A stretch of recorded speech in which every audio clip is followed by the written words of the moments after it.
Hello, my Teaserking family. How has everybody been? Some very strange playoff games. Very, almost too strange.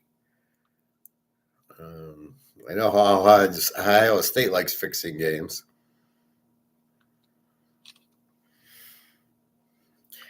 And I would say that's what happened there.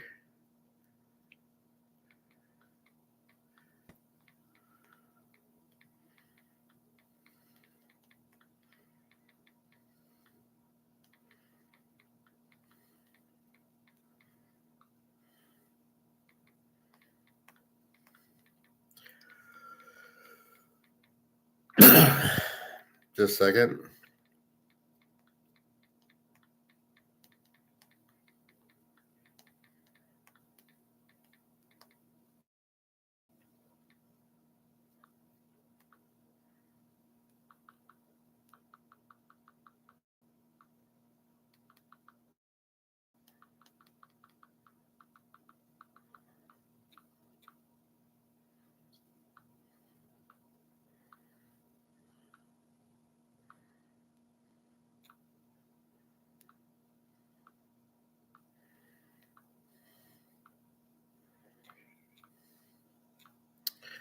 Alrighty.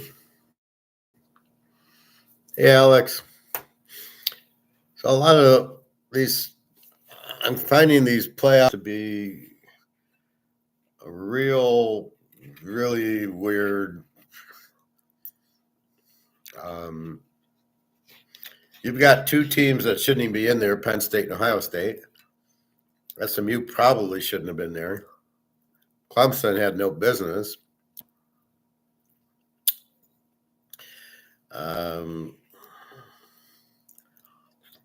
I'll give Notre Dame should have been. Texas, Georgia. I think you needed a few more SEC teams. They got unfairly. They played each other. Not Tennessee was in. They should have been. I think Old Miss got screwed. They should have been in. Miami should have been in. You're not taking the best teams. What's the point of a playoff? You're taking conference champions like Clemson was not. They had 3 losses. They I don't think you can take a conference champion like that. Anyway, it's been really strange. Ohio State lost to Michigan. Now something smells like shit that they can only score 10 points on this terrible Michigan team without their best corner. Then light up Tennessee. Okay, Tennessee, that's fishy. But Oregon is and making them a favorite, that was fixed. That was clearly a fixed game. I didn't even see it, and I can tell you it's fixed. First of all, you put up 10 on Michigan. What the fuck's going on with that? So which game was fixed, the Michigan game or the Oregon game? I mean, they blatantly made Oregon the dog.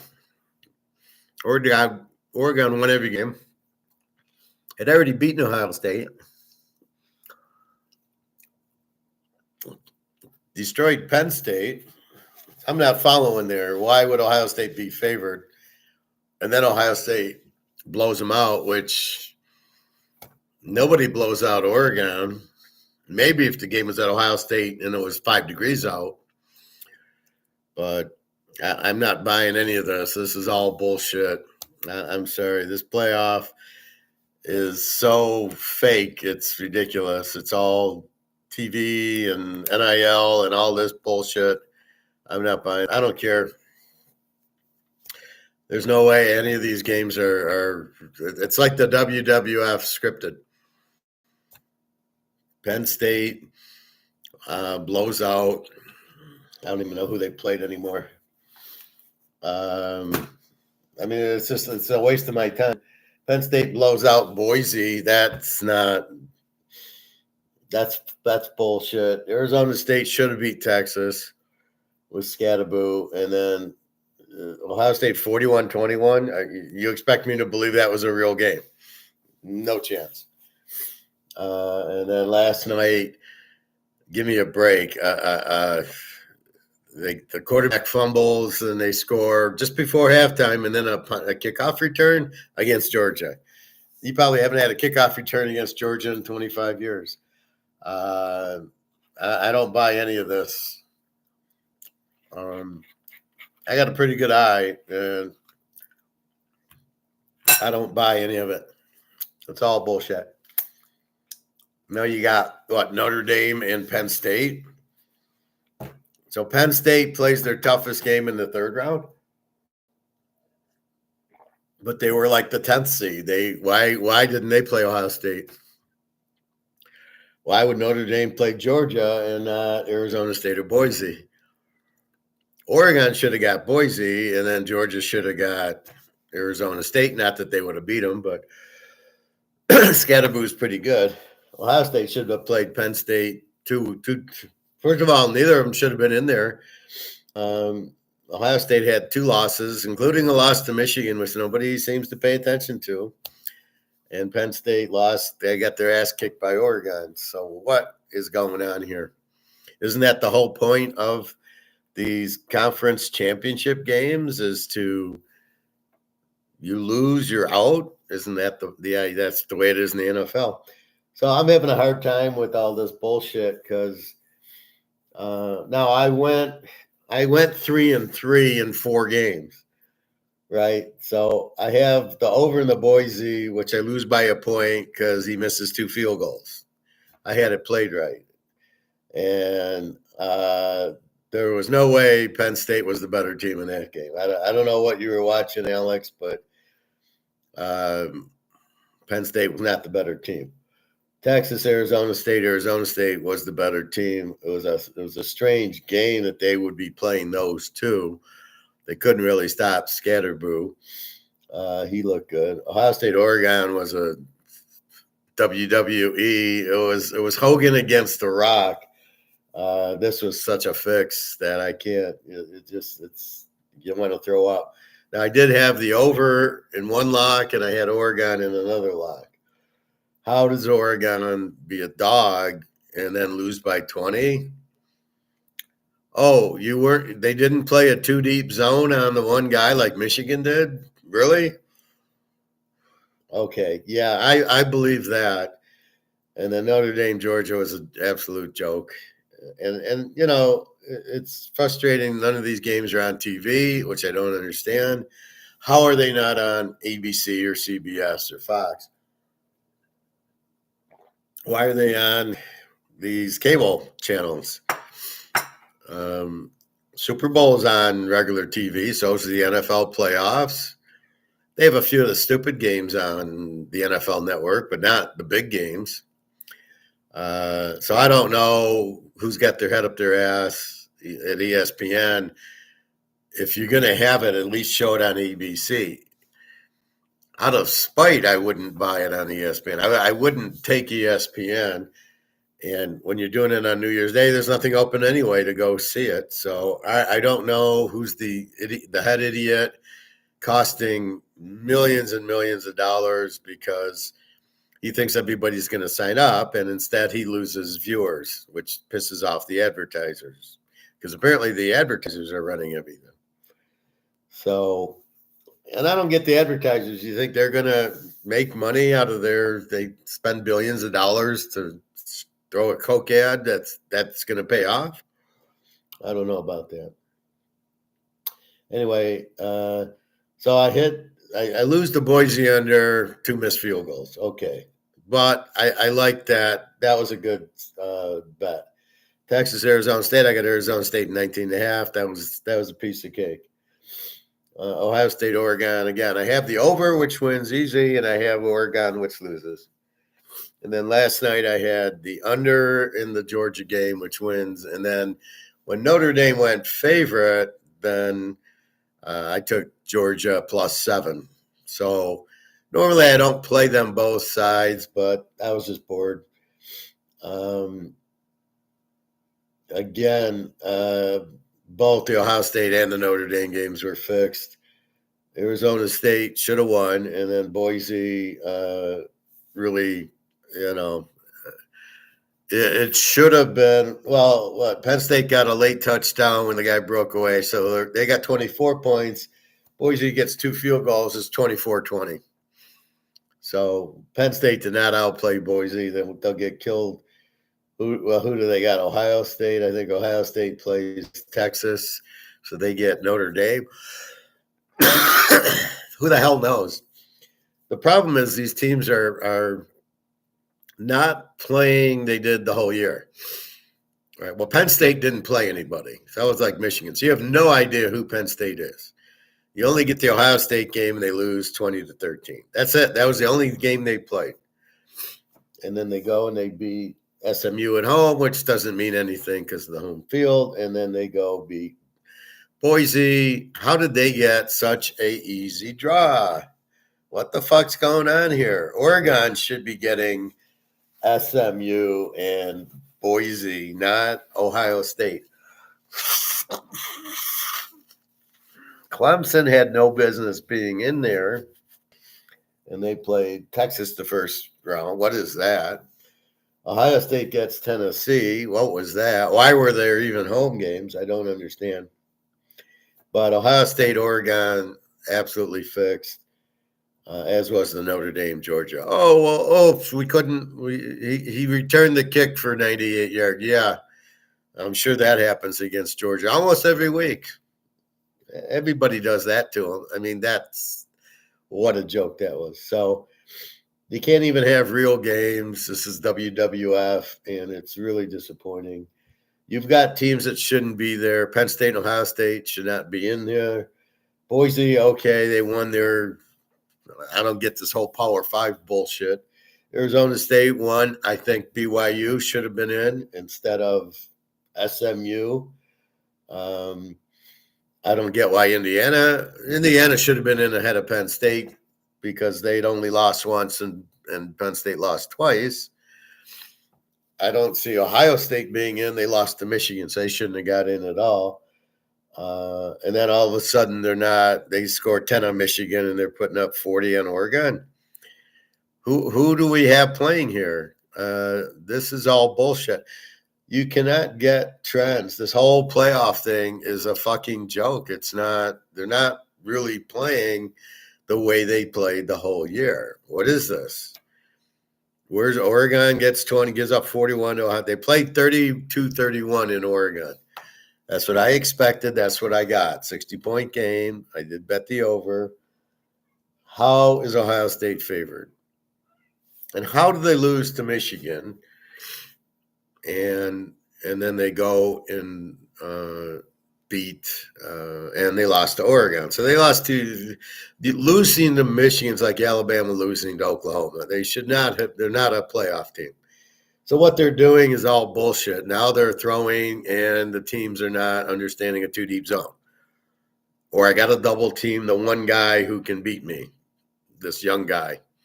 Really, you're this stupid, Oregon, that your coach doesn't understand the double team and take him out of it, which is the art of war that every coach does is who's the best player, take him. He's not going to beat us.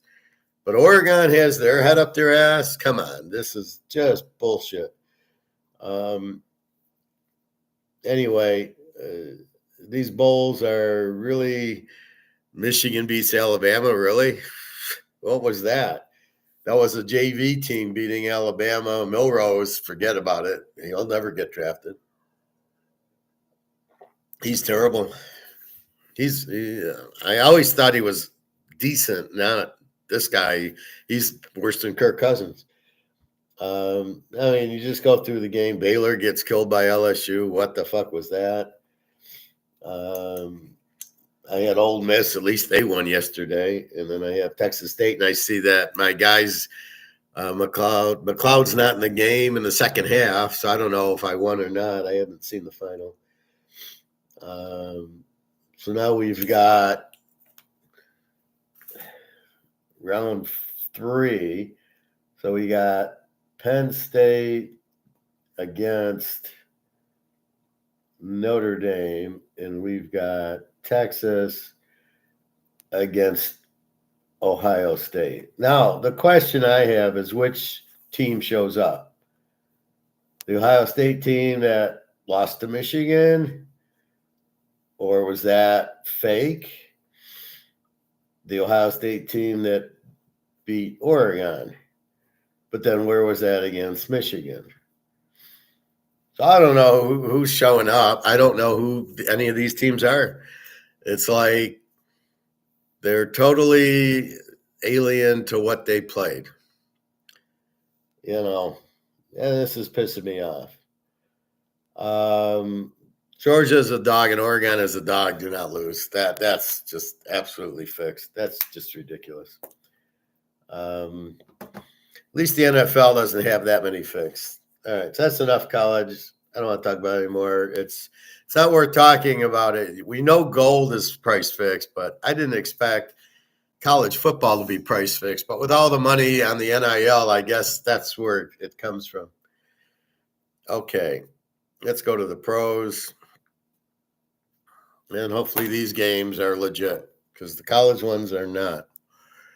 Baltimore is up to 20-41 to Cleveland. That line's ridiculous.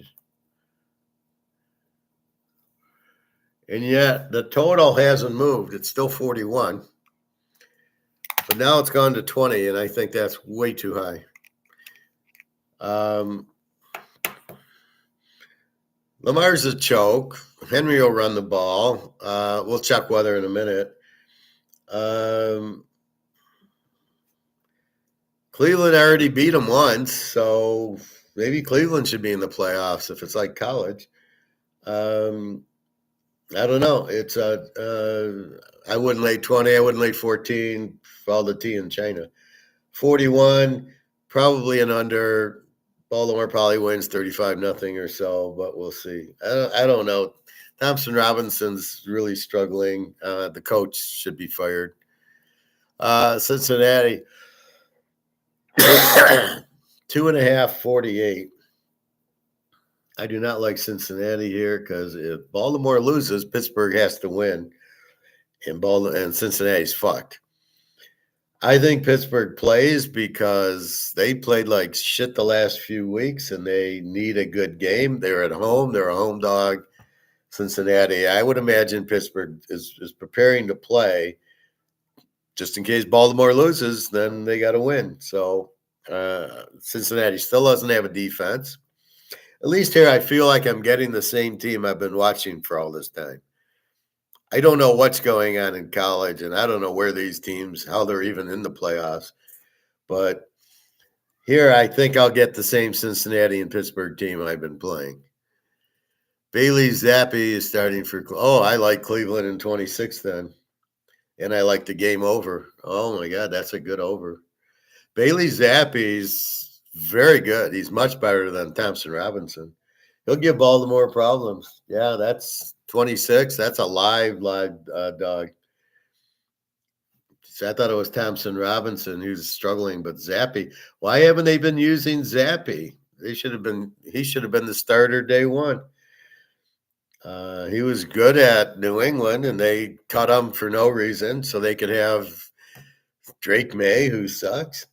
All right, so Zappi against Lamar. I like Cleveland in 26 is almost a lock here.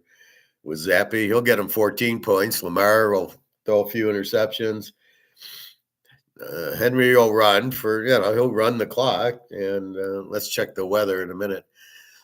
Cincinnati, 2.5, 48. I played this game, but I didn't take Cincinnati. I didn't take Pittsburgh. But if Baltimore loses, and with Zappi, they easily could, then Pittsburgh's a live dog at 8.5. So if Cleveland beats Baltimore, and they already have once, so this isn't like Ohio State where the game's fixed. This is actually, I think, a regular game. Then you take Pitt in the 8.5 if Baltimore loses. If Baltimore wins, I still think Pitt in 8.5 is a good bet. They still have a 26 defense. Let's not forget that. Yeah, Joe Burrow, superstar. We know. Why isn't he the MVP? Why do you have to be in first place or undefeated to win the MVP? Lamar is clearly not. the MVP. I mean, Mahomes is 100 times better than him. Stafford's better than him. Joe Burrow is the best. And then you got Daniels, who's better than him. So why is he the MVP when he's clearly not the best? He's not even the best player on his team. That would be Henry. So I don't get that shit. But look for Russell Wilson to have a big game here against this bullshit defense of Cincinnati's.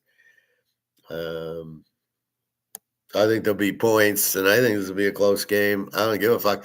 Pittsburgh's not going to lay down here. Now, Tomlin doesn't just lay down as a home dog because they've got to be preparing to win. If Baltimore loses, they got to be prepared, right? So Pitt's going to give them a game. They're not going to just let Cincinnati. I think they probably hate Cincinnati. So I don't think they want Cincy to just roll in and lose as a home dog to them.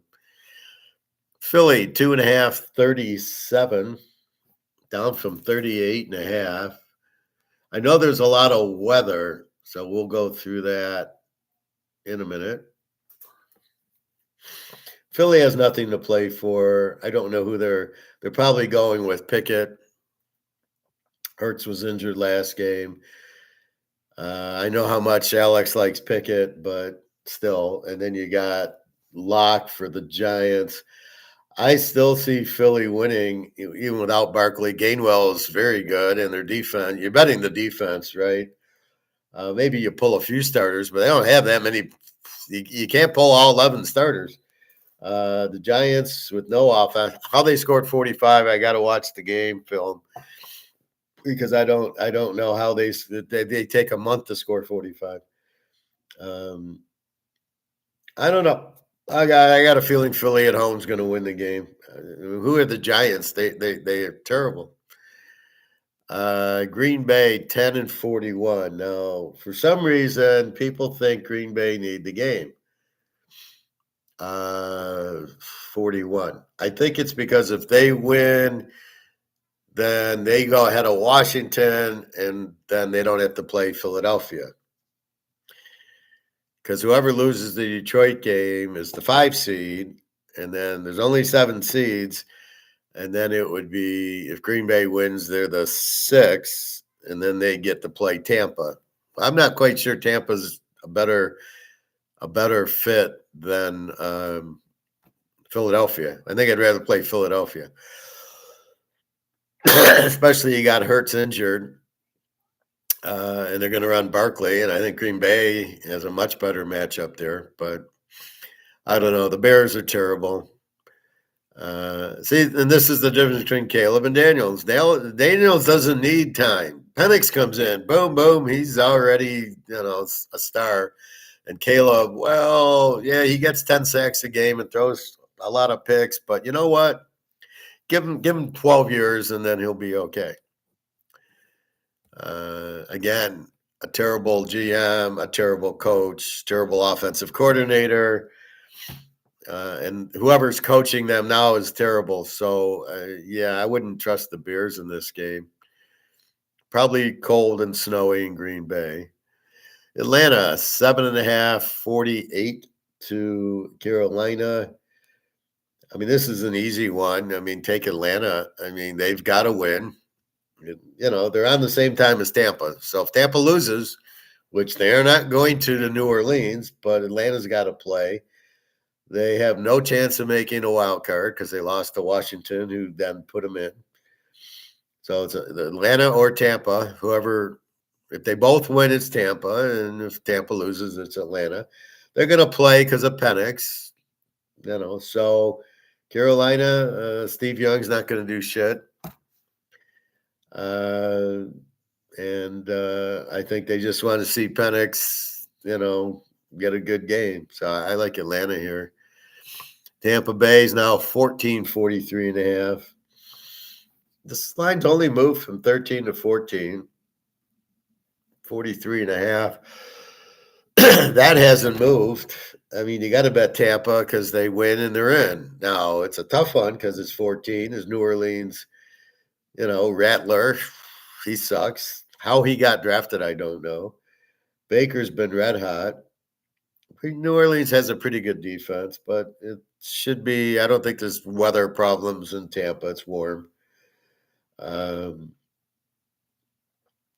so I mean, it's just you want to lay 8 points. So basically, is Tampa going to win by 2 touchdowns? Right. That's what you're betting on. Or you can go. I don't even know how to go over under because Tampa scores and New Orleans doesn't. So if New Orleans doesn't score, then Tampa wins. If New Orleans does score, you go over. Rattler probably not going to score. You can almost take the Atlanta Carolina game over also because Carolina has been scoring a little with Steve Young, but not last week. Atlanta, is going to put up 40 with Penix. Washington, 6.5, 44 to Dallas, up from 4.5. Looks like Washington's going to play with Daniels. Total hasn't moved, still 44.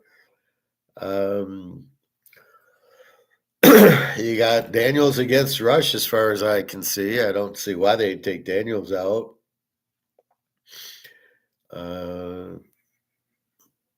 Again, this should be a lot of points. Cooper Rush, and if Daniels is playing, look for points. That one game he got hurt, the backup put up points anyway. I don't remember who that was, but I know it was like 4 or 5 weeks ago, and Daniels gets knocked out in the first quarter. They were playing Carolina, and I got the game over, and they still put up 40 points, but I can't remember the backup.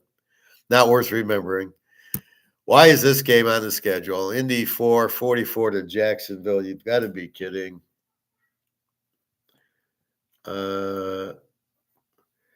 We've got Jacksonville, a Z team, and we got Indy, E team, 25, 26 defenses.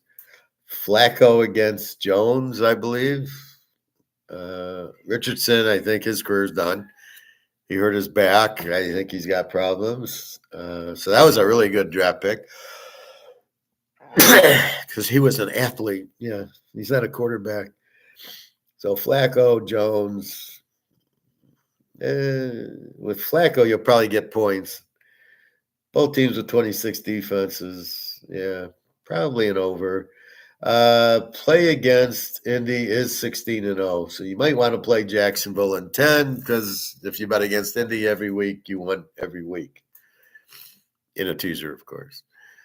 Tennessee, 1.5, 36 to Houston.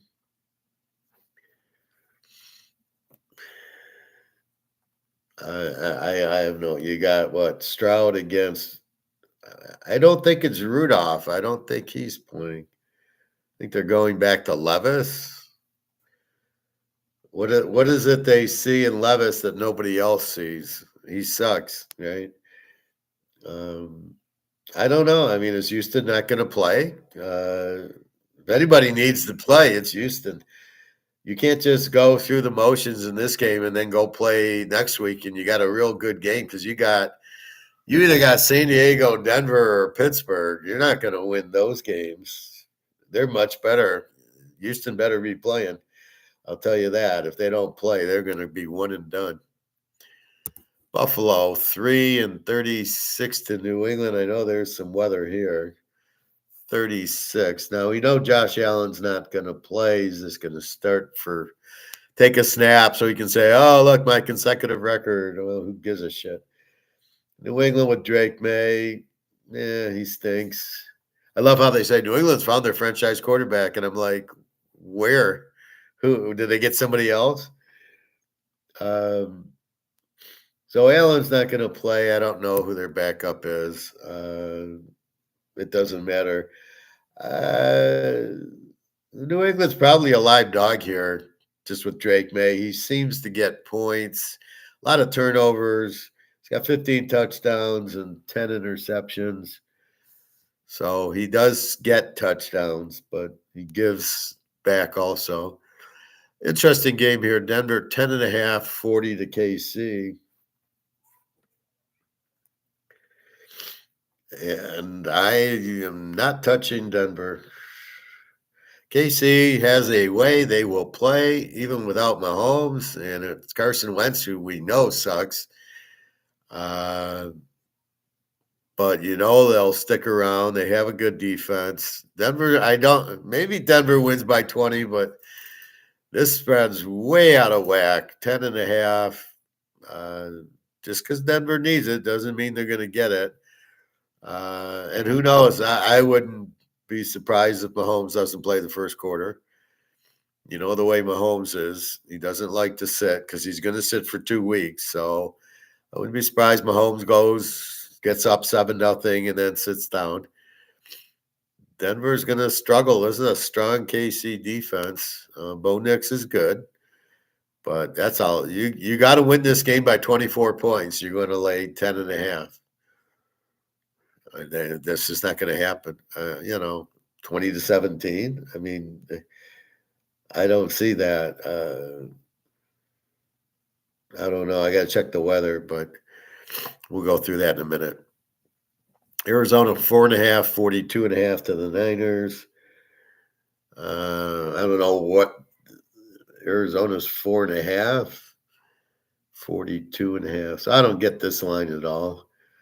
This is a real Riddler week. Trying to figure out half of these games. This is worse than college. You don't know who's playing. It's like the Bulls, right? Who's playing? Is Kyler Murray going to play? If so, why? Brock Purdy, I believe, is out. And they're going with I don't remember who they're going with.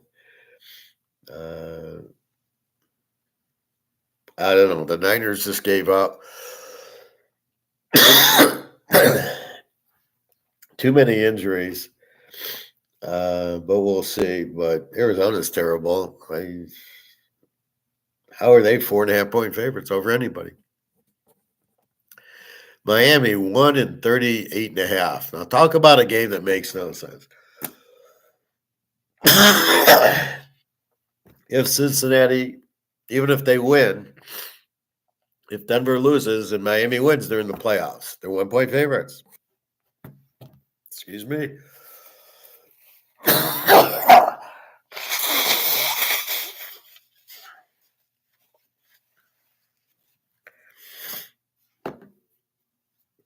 I was watching the doctor, and she says, put onions on your feet and put your socks on, and that'll get rid of my cold. I'll give it a try.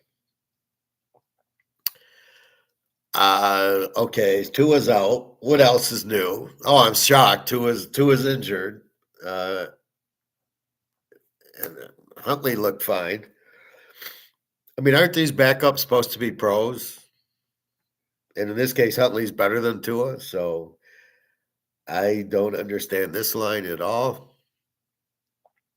I mean, the Jets are just terrible. Playing against 15-1. I think Miami wins the game. I mean, you're laying 1, you get 5. I'm really struggling to see why not, because even if Cincy wins, if they win, Cincy's out. If Denver loses, and Denver is not a shoe-in against Kansas City, Mahomes or Wentz. Well, Wentz is terrible, but they're still going to play Kansas. Kansas City does not just go out and not play. You don't win 2 Super Bowls going for a third and say, let's go out and lose, guys. No, KC will give Denver all they want. Could easily beat them. And then if Miami loses to the Jets, then it's – now, if Cincinnati loses the Pitt and Miami loses, Denver's in anyway. So we'll see. But very easily, Cincinnati could lose to Pitt, and very easily Denver could lose to KC, and very easily Miami could lose to the Jets. Seattle, what the fuck's going on here? 738.5 to the Rams. Somebody needs to explain that to me. Seattle can't beat anybody by 7 points.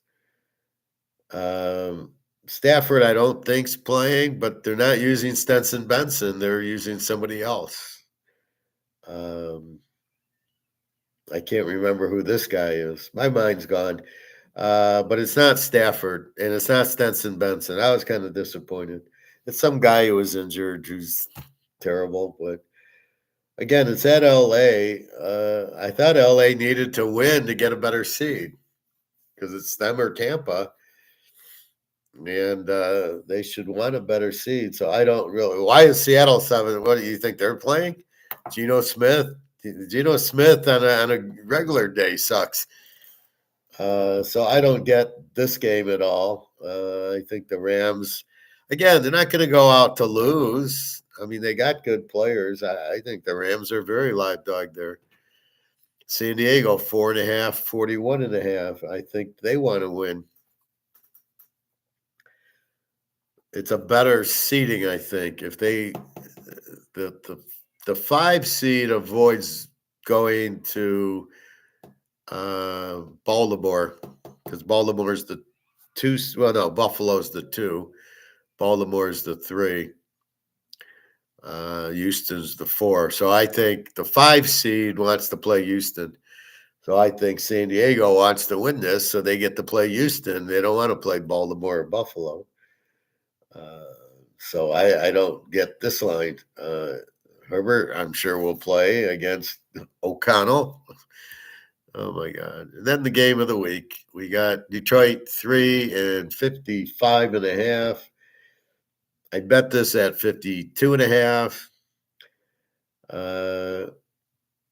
I keep putting in bets, and then I keep losing. I had Oregon, which with Detroit lost, and then I had I think Georgia with Detroit. And it's like I got Detroit in there 5 times over because I keep losing, and so I got to put them in again. I wanted them in 3 teasers. This game will be an 80-point game, bar none. Detroit, absolutely no defense. Minnesota's going to light them up because nobody can guard Jefferson or Addison, and this is just going to be a track meet. And then Minnesota is going to have a hard time stopping Detroit, who seems to have a pretty good offensive coordinator that they design plays that get guys open for. I mean, Detroit scores, but you can't figure it out. I mean, with Goff, he's not a good quarterback, and you just scratch your head wondering how they score all these points every game. I mean, they're averaging 37, and they're giving up 32 their last 5. Minnesota's going to light them up all night, but I'm sticking with the over in the game. That's it. So really, it's a tough slate. Baltimore's unbettable, and especially if it's Zappy. I like Cleveland in 26. I mean, that's a joke. Cincinnati is not a sure winner against Pitt. Green Bay is not a sure winner. Well, they're a sure winner, but why are they playing against Chicago? Atlanta and Tampa need the game, so I can understand betting those 2. Washington's wild card, are they playing so they don't play Philly? So if the Detroit Minis winner is the 1, Philly's the 2, and then you got the Rams and Tampa 3 and 4. And of all those, I'd rather, I think, play Philly than the Rams, or for sure, I wouldn't want to play Tampa. You're not going to deal. You don't want to deal with Stafford and Pukanuki either. Philly's probably the easiest team to beat out of those 3. So I'm not really sure Washington. Who are they going to play to play the Rams? Maybe they're the worst.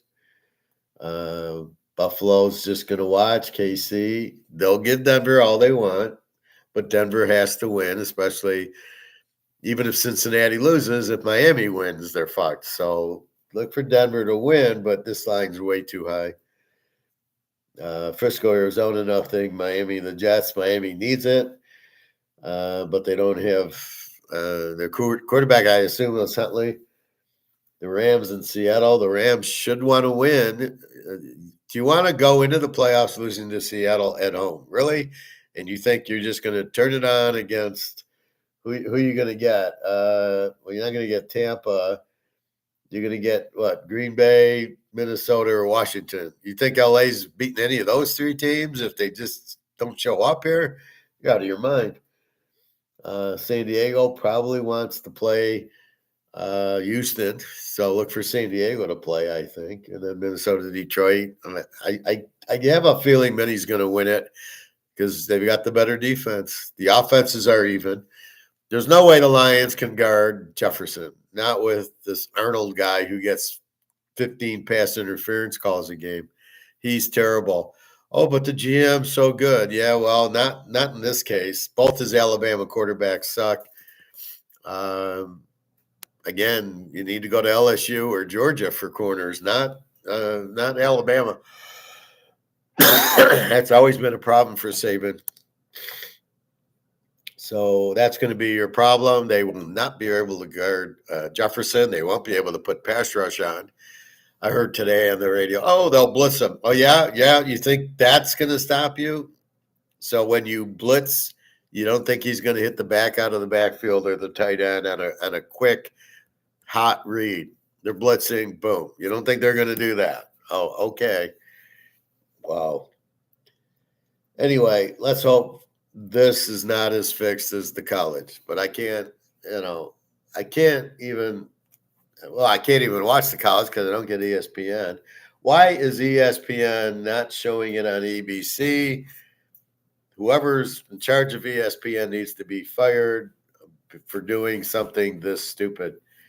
You've got to put it on regular TV. That's how it grows. You get more audience. How many people have left cable for Roku? 50 million? 100 million? Nobody can afford 125 on the cable bill.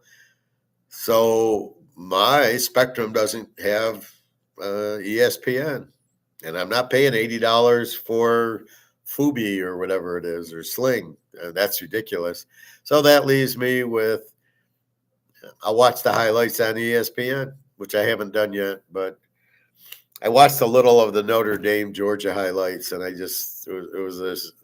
was shaking my head going, yeah, this stinks to high heaven.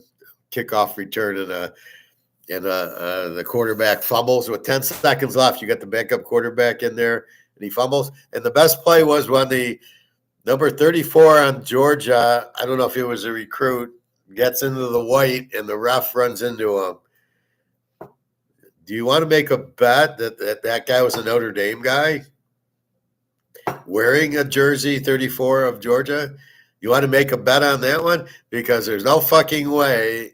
This guy was not a player. He just had the shirt on. Nobody's this stupid to get into the white, run into the ref on finally a big play, and then it gets called. They lose 15 yards because the idiot's in the white. And you're trying to tell me they wouldn't have said anything? I mean, that right there is WWF. That was clearly a fix right there. That was your fix. Finally, you get a big play, and it's called back because Joe the idiot is running in the white, watching the guy run down the field. Oh, okay. That was it. When I saw that, I said, okay, this is it. All right, let's look at gold. Another fixed item. The whole world's fixed, and it sucks. Gold finished today 26.40. Not bad, down 15. Is still 26.40. And silver 29.61. We know silver, they're holding it down because they've got to.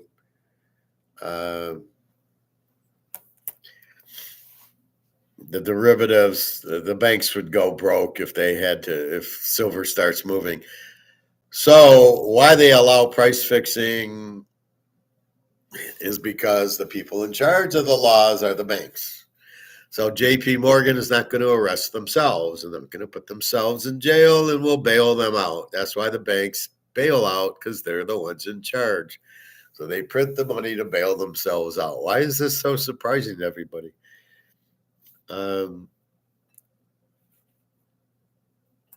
So it's getting very close to COMEX and brics starting to explode the COMEX, kill the COMEX. That's getting closer and closer, the debt and everything else. I was watching a few things on Europe exploding very soon they're all going broke. Germany, Italy, France, Greece, Switzerland, I mean, the UK, they're all, Canada's broke. So a lot of these countries are broke. And then it's the US's turn. It's not when are we going, it's not are we going broke, it's when are we going broke. And then there was all these layoffs. There was like 15, 20 companies where they're laying off 15, 20,000 people, even Tesla. I tried looking up Tesla's financials. I couldn't find it for some reason. They apparently don't have any. They won't say sales. They'll say how many cars were made or shipped. Well, shipped is not sales. I can ship them to the dealership. They're not sales. I don't know who's buying them, but you got to be kidding. Then they try to say, well, the Tesla goes 12 years. Bullshit. It will be lucky to go 2. Oh, and the battery's fine. Bullshit. When have you seen a battery not die after the first 6 months trying to charge your phone and your laptop and the battery dies? I mean, give me a break. So you have all these countries going out, problems in China and Russia. The ruble's up to 111.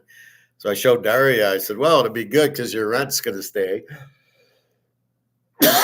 So instead of needing $275, I can just give you $250, and that'll cover your rent because now it's $1.11 versus $1 or $100. So it was 100. She needed 275. Now it's 111. She needs 250. And those prices aren't going up. So I got to see. Then I'm hearing Aldi, if this is true, where Aldi's shelves are empty. Now, I don't know. I go to Meijer's. Their shelves aren't empty. There's no reason the shelves would get empty at Aldi. People buying it before these Trump tariffs. That doesn't make any sense. Like I said, I go to Meijer's. There's food on the shelf. I'm not worried about it yet. I'm not going to buy 100 cans of tuna and all that. At this point, I don't see that being an issue.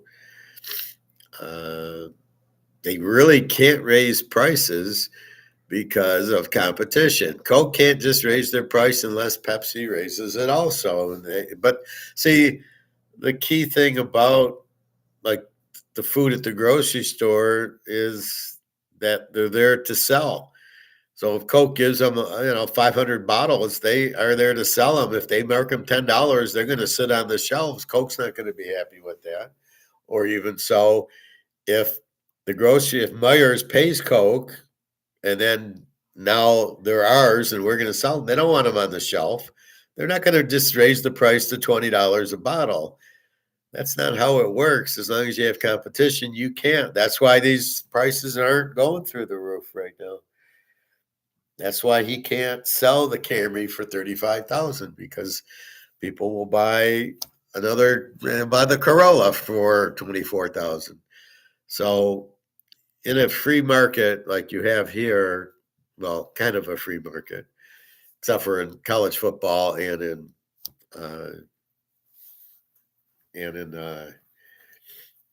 gold and silver, you basically can't just make the price anything you want. Okay, I'm going to destroy a few things here because I'm really pissed off about this football.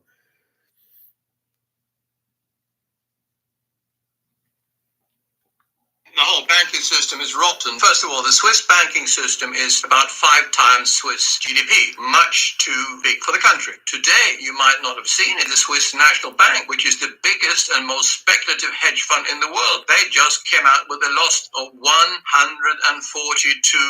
billion Swiss francs, and that's more than Swiss GDP. They've been a speculative hedge fund for years now. They're selling Swiss francs and holding euros and dollars primarily, and then they're holding a big portfolio in US stocks, and they're holding gold also, but only 1,000 tons, which is not very much. And they're not totally owned by the state. The cantons own half of them. So this is another disaster and proves that even the Swiss banking system, which was the most safe in the world until they adapted the US methods of banking with high leverage, speculation, derivatives, etc. We'll probably come on to the derivatives. That is what is going to make this system collapse. The whole banking system is rotten. First of all, the Swiss.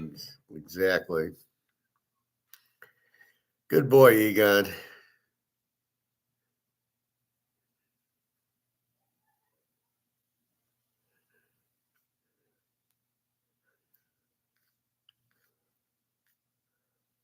I got a few more Egons.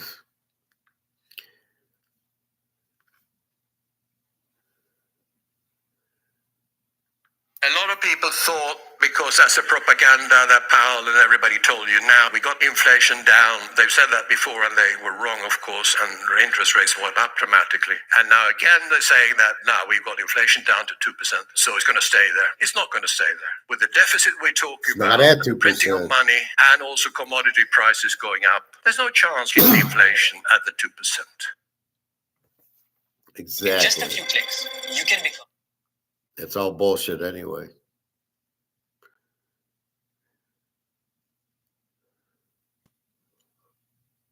Ushakov noted that BRICS remains open to additional like-minded partners, with responses expected from 4 more countries. Okay, 9 countries more joined BRICS. Here they are. They're a bunch of weird countries. Year 2025, BRICS has officially integrated 9 partner countries into its framework, marking a transformative step in its development. However, these 9 countries are not new members having the same status as China, India, Russia, Brazil, and South Africa. To better understand that, you have to know how BRICS outreach program works. The leading countries in BRICS know that the world follows a deep-rooted global order that is currently led by Western countries. Therefore, even if new countries want to join BRICS, they have to be careful not to make the United States hostile toward them. However, this will keep the Western allies always tied to the West. To break this, the BRICS launched the Partner Countries Mechanism that functions under the BRICS Plus initiative. In turn, this represents a comprehensive framework for extending the influence of BRICS beyond its core membership. This initiative is designed to facilitate meaningful partnerships with other developing and emerging economies, creating a platform for collaboration on shared interests and addressing global challenges. And this is done irrespective of whether the countries are members or not. However, to be eligible, the countries have to accept the partner country status in the BRICS. If the countries find out that becoming full members will bring them more benefits, they can proceed with requesting a full membership. However, if they felt they were better when they were solely allied with the West, they could simply give up the BRICS partner status. But chances are that countries who get to experience trade with the BRICS are less likely to ignore the robust trade network that comes with BRICS. That's because trade and investment are central pillars of this mechanism. Partner countries can engage in joint projects and agreements with BRICS members, facilitated in part by the New Development Bank. This bank provides funding for infrastructure and sustainable development projects in non-member states, enhancing regional growth and connectivity. Partner countries can also participate in efforts to reform global governance institutions, such as the United Nations, IMF, and World Bank, aiming for more balanced representation and fairness for developing nations. This alignment ensures that BRICS and its partners collectively advocate for the needs of the Global South. But what are the new countries that have become the official partners of BRICS? Well, the latest 9 nations are Belarus, Bolivia, Indonesia, Kazakhstan, Cuba, Malaysia, Thailand, Uganda, and Uzbekistan. This milestone follows the key. You got a few Russian ones in there, Uzbekistan and Cuba. Indonesia is a good one, and then a couple other ones. I don't even know what they are. So it just shows you BRICS is growing. Now there's 9 plus 6 is 15. Plus, I think they already had Egypt and the UAE in it. And so I think they're up to like 20. There's supposed to be 159 countries joining. And they're just going to, go at its own pace. But, I don't know. Why is everybody so scared of America? What are they going to do? Kill everybody? Oh, wait, you joined BRICS. We're going to kill you. I mean, really? I don't know about that, but it's just as terrible. All right. So We got that.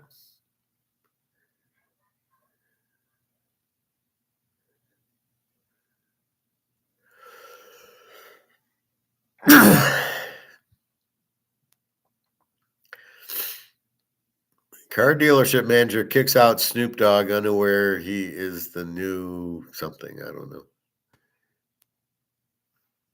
Let's see.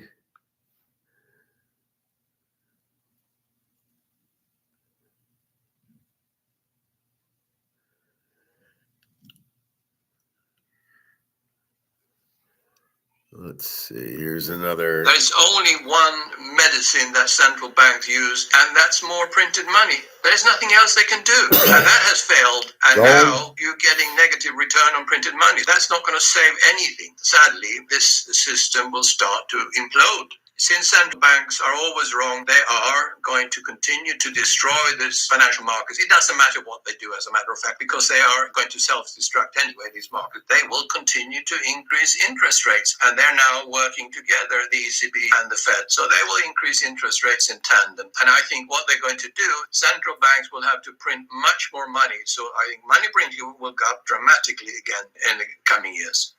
4 times. You should always stay silent. Marcus Aurelius.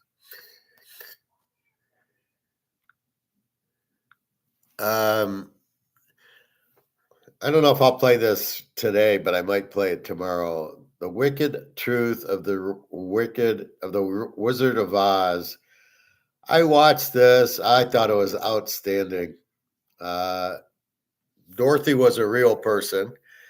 So were the characters, but they weren't like in the movie, like the guy in the dream. There was like, these are people. The whole point of it was the government scared you, and it was all bullshit. Like the wizard was just some guy who was all fluff, like Biden. I'll do all this and that, and then he doesn't do anything. Don't look behind the curtain. And the wicked witches were congressmen and senators. I thought it was an excellent video, but we'll see. Maybe I'll play that, but maybe tomorrow. Let's look at a little bit of alligator.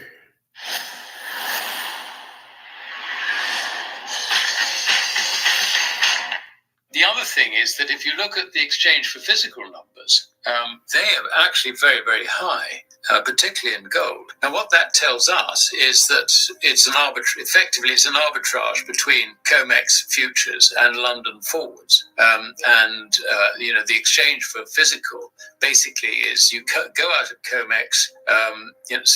What you do is you go out of COMEX and you go into a forward in order to take delivery. Now, you don't necessarily take delivery, and it could be the other way. So we have no idea as to exactly what the position is in the exchange for physical. But when you get high numbers, you know there is something going on in those markets. And just to remind you, when we had the run-up late 2020, when gold first ran up to challenge new highs, 2070, something like that, there was a crisis in the exchange for physical, and deliveries couldn't take place between markets because of COVID and all the rest of it. And I seem to recall that HSBC said that on the exchange for physical, they lost over $200 million just on that. So this is actually a very, very serious business.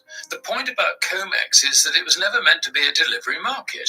I mean, the concept of the future is that at expiry, you have the option, if you like, to either sell your future, in which case the position closes out because for every long there's a short. Okay, so it closes out. Or alternatively, you can take delivery. But because it's a very highly leveraged market, the players in futures almost never take delivery. So why is everyone taking delivery now? Well, not everyone, but I mean, you can see that there are huge quantities standing for delivery. And I think a lot of it is there is such demand for gold, particularly from Asia. We can talk about that a little bit, what's driving that.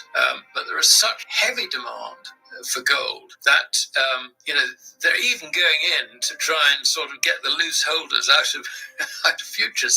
So it's a bid-only market in effect for physical, and the only way you can get physical, go along to a refiner and say,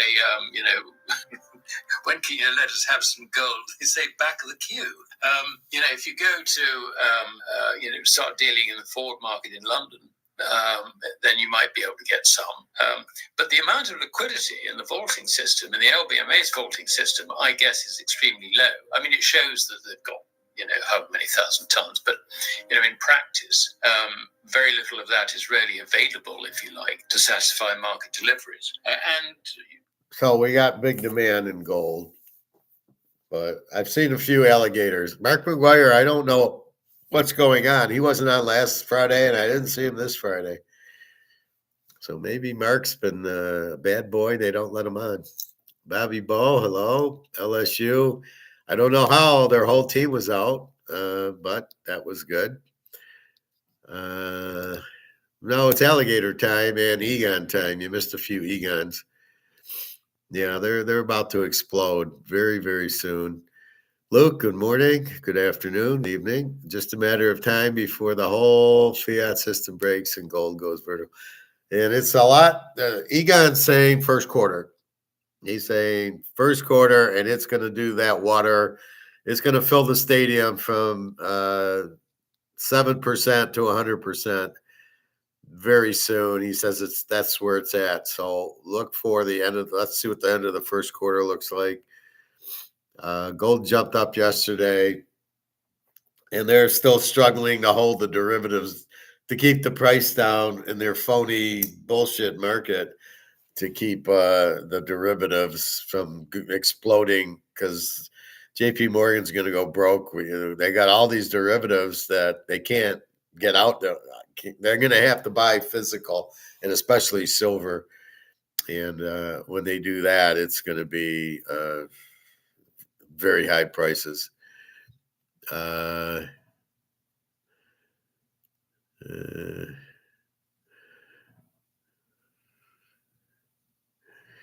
Bobby Bow, 2025. Going to start soon. Been a long time coming. All shit is about to hit fans soon. Well, it's going to hit it very, very soon. I mean, I'll tell you, I go to my gold store. He's got very little. He has 5 or 6 ounces. He has no dimes, no quarters, no $half gold. And by that, I mean the quarter ounce, the half ouncers. I think what he's doing, there's huge demand by the wholesaler for the quarters. He can get $8.50 for them, so he doesn't keep them. And I can't buy them because he doesn't have them, because he's selling them to his wholesaler for $8.50. I'm trying to buy them. I can get them on eBay for like $7.30. I'm seeing a lot of weird shit on eBay. Please be careful on eBay if you're buying. It's a lot of these MS-70s, MS-69s, which are like PSA 9 and 10s. You don't want them because you don't want to pay more. You want to buy the gold. You don't need to buy an MS-70. Nobody gives a fuck. It's not limited. You're not buying gold because it's limited. I mean, it is limited, but you're not buying it because in this year it's more limited than that year. That's not why we're buying gold. We're buying gold to buy the gold, to get the gold. And we want to buy just plain Jane gold and pay as little as possible for an ounce and a half ounce and a quarter ounce. So be very careful. I don't know how many of you buy on eBay, but be careful. I know you guys mostly go to SD Bullion, but I might start buying quarter ounces on eBay because I really want to buy a quarter ounce. The ounce is $27.50, but I'll show you his. This was his. So I was at the store last week. This is his price sheet. So he's doing an ounce of gold was $27.30, which is cheap. A half ounce, $15.45, which is expensive. There's his quarter ounce, $7.53, and his tenth of an ounce, $3.01. These are Eagles. And then the Cougar Ran is $26.90 versus $27.30. So it's $40 cheaper for Cougar Ran. Maple Leaf $27.05, and then a gold bar is $26.90. Silver $31.50 was the spot. It's spot plus two, but these are the rounds. I did get the Maple Leafs at spot at this price. I shouldn't have. It should have been the $38 price. Here's a silver. The Eagle 38. That's what I should have paid for the Maple Leafs. For the container, 20 coins, $7.60. I used to buy them for $500. It'd be like $25 times 20. It'd be like $500. Now they're $7.60. Let's see. Silver Maple Leaf, $34.50. Oh, that's what I should have bought it for. $34.50 instead of $31. A tenth of an ounce gold Maple Leaf is $301. It's the same as the U.S., but the quarter ounce Maple Leaf $720 versus $753, and the half ounce Maple Leafs $1441 versus $1545. This is why you buy the Maple Leafs, because you don't give a shit. You're buying gold. I don't care if it's got a Maple Leaf or an eagle on it. I'm buying gold. And then they got the grams. Daria shows me in Russia, it's like a gram of gold is whatever. And I'm like, I deal in ounces. What the fuck's a gram? And we figured out it was like 28 grams to an ounce. So when we figured out the price, an ounce of gold in Russia is 2,400 versus 28. So it's good to buy in Russia, but if I'm selling, I'll sell here. I don't want to sell in Russia.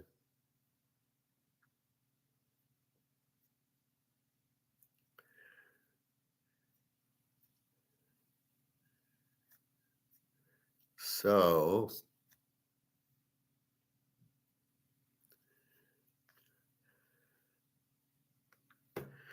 I haven't seen this rack at his store in a while. Those are the ounces, and then these are quarter ounces in the middle and tenth of an ounces on top. But I haven't seen quarter ounces in a long time.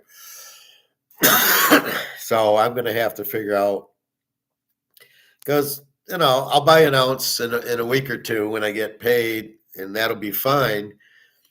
But I still have a few grand to play with that I want to buy quarter ounces with. Okay, 700. He says, "Why do you do that?" I says, "Well, it works both ways. One, I only have to spend 7.25 for a quarter ounce, and two, when I sell it, I still get 7.25, which still pays me like 2,900 if I sell 4 of them. So it really, you think, well, yeah, it costs me more for an ounce, but then when you sell it, you get more than the ounce anyway. So you have that. So be careful. So I might have to go to eBay to get quarter ounces, but I'm really reluctant. I'd rather go to the store and buy it. So we'll see. Alligator was on Liberty Finance with Cowboy and Andy Shackman. How could it be good? What would be good of these three idiots? Andy Shackman talks and doesn't say anything. The Cowboy is clueless, and Alligator is clueless. Alligator is now Madoff. Yeah, he's pretty bad. He's a little bit better. He was on Mark McGuire, and he was more normal than on some of these shows. Just can't believe Georgia lost to Notre Dame. That was a fixed game. I'm sorry. A kickoff return. Georgia gives up a kickoff return. Yeah. Oh, okay. I loved Ohio State and saw they embarrassed the Ducks. I don't understand that game at all. That was another fixed game. How were they favored, and how did Oregon not play defense? Sorry, Bobby. I'm not buying that game was a real game. That was a Ric Flair, Hulk Hogan. Okay, Ohio State, you're going to win, but throw some chairs at each other. I don't buy that at all. They still lost to Michigan, or did I miss something there? Oregon can never win the big games and will never win a national title. Well, their coach is terrible, but you didn't double team the one guy that could beat you, really? Okay, and where was their offense in the first half, Oregon's? Yeah, the coin stores around my area got mainly silver. Then the few stores who have gold don't have anything too nice. So I'm tempted to buy online, but don't want all those shipping fees. Well, some of them on eBay, free shipping. But I'm sure you're paying a little bit more for the coin. I'm not sure. But the goal is to gather gold. So, at the end of the day, I think what's happening is, and what Luke's saying, it's time. It's time right now. The prices are up. I mean, I went into eBay. Now, I want you guys to be careful of this. So I went on eBay and I'm like, to quote Bobby, I'm doing shake my heads. Here's a MS69, tenth of an ounce. Tenth of an ounce is 301, and they want 415 for it. I'm like, excuse me? One guy, here's 500 for a 1/10 ounce. I got a coin like this, but it wasn't this one. It's an MS70, but I got a different year, which I don't give a shit. But he's trying to get 500. One guy, I basically saw his price and I basically said, "You're scamming." You couldn't even leave a question. So I just said he's scamming. I reported him. It was like $800 for a 1/10. But again, look at these. Look at all the fucking graded ones. Avoid these. You do not want these graded ones. All you want is a 1/10 ounce. Do not pay more for, especially an MS69. I got a 70. He gave it to me at 301. You don't want a 69 for 359. You don't want it graded. You want just the coin. You are buying gold. You're not buying collectible. What the fuck is this? 445. Are you fucking kidding? Oh, it's Roman numerals, so it's a key date. It's gold. We're buying gold. Enough of the bullshit. Is it really a key date? Yeah, bullshit. See, you got a Cucamonga, and it's 367, which is still a little high, but okay, at least it's not graded.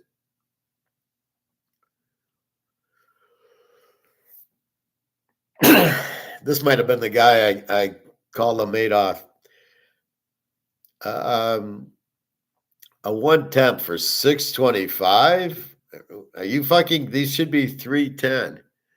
So then here's 430, and then this is about the normal price, 334. So you want to buy at this 334 mark or right around 300. You see this, run very fast. You don't want these. These are bullshit. They're not worth it because you're buying the gold. Don't give a fuck if it's an MS70. You're not buying like a Montana rookie that's a PSA 10. You're buying gold. You don't want to pay anymore. You want to buy the 10th of an ounce as cheap as you can. So you don't now want to buy an MS70 or MS69. It's not what we're doing. You're buying the gold because when you go to Switzerland, just meet Egon and say, "Can you buy my gold?" He's not going to give you any more. You bring an MS70 to Egon, and he's going to say, "Well, a 10th of an ounce is $300. I'll give you 300 for it." They're not going to give you 400. You're not going to get paid for it. Don't buy the graded. Just buy you're buying gold. I do love all the inventory that JM Bullion has, though. Well, they're very expensive if you buy through SD Bullion. And stay away from Ampex. This AMPEX, I see them on eBay. They're $50, $75 higher than everybody else. If you see them, just run the other way. One of my buddies that I told to buy gold and silver a few months back listened and bought 3 ounces of gold and some silver, but just did something you won't believe. He just sold all of the metals last week to put a down payment on a car and now has car payments. Yeah, that's not why you buy the gold. You're buying the gold to get out of the money. So why would you get a car with the high interest rates? He'll be able to buy the car with an ounce of gold if he would just wait 6 months. He was one of the very few who actually listened and now has pretty much threw his finances out the window. Luke, I just bought a car and now have payments again. Well, but you didn't pay with gold and silver. I assume you paid. Did you pay full or did you have payments? You should have payments because you're going to pay back in inflated dollars. So if it's $1,000 a month, who cares? In 6 months, you'll be paying them with monopoly money. Bobby, yeah, but at least you still have your metals. I had to. My wife's was 15 years old. I thought you said your wife was 15 years old. At least I hope you do. You have payments. That's good. You want payments now. Please don't tell me Luke sold. What do you think about a global currency reset? What currency? The only global currency you can have is a gold-backed currency that BRICS is coming out with. That is perfect. That's it. You can't. What are you going to do? The U.S. dollar? How can you reset it? It's not worth anything. Or the euro, or the yuan, or the British pound, or Swiss franc. None of them are worth anything. They're all monopoly money. So I don't know. You can't reset the dollar. The reset has to be a gold-backed currency. That's the only way you can reset. And then gold will be 20,000 an ounce at that point. I mean, they'll have to make it a high number to have enough money so everybody can have. People think that everybody's going to have gold coins, and I'm like, no. You make the price of the gold higher, and then you come out with the gold dollars, like in Zimbabwe, and that's what you do. So people have $100 gold back, but it's not. You don't need coins, but you've made the gold 20,000 an ounce or whatever it's going to be.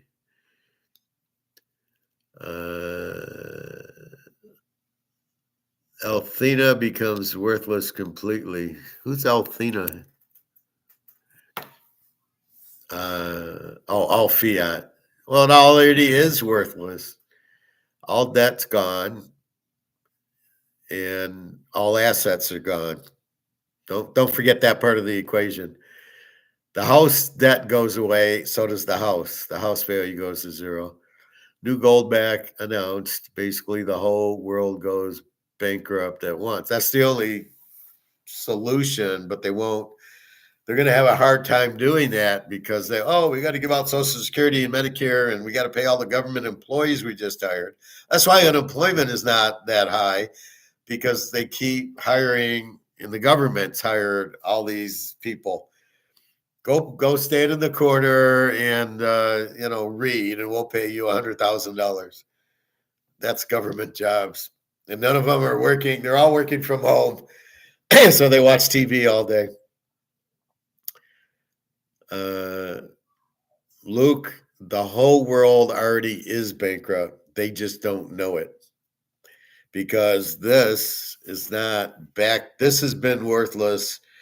It's not backed by gold. This is just monopoly money. So the whole world is bankrupt. We're in a major recession, if not a depression, already for the last few years. I was talking to a gal at work today. She was helping me on a project. And she says, the only reason I'm here is because I can't find another job. And I go, I know, I went through it. I was out a year. I never thought I'd get hired. And everybody's laying off. There was a video I was mentioning where Tesla's laying off 12,000.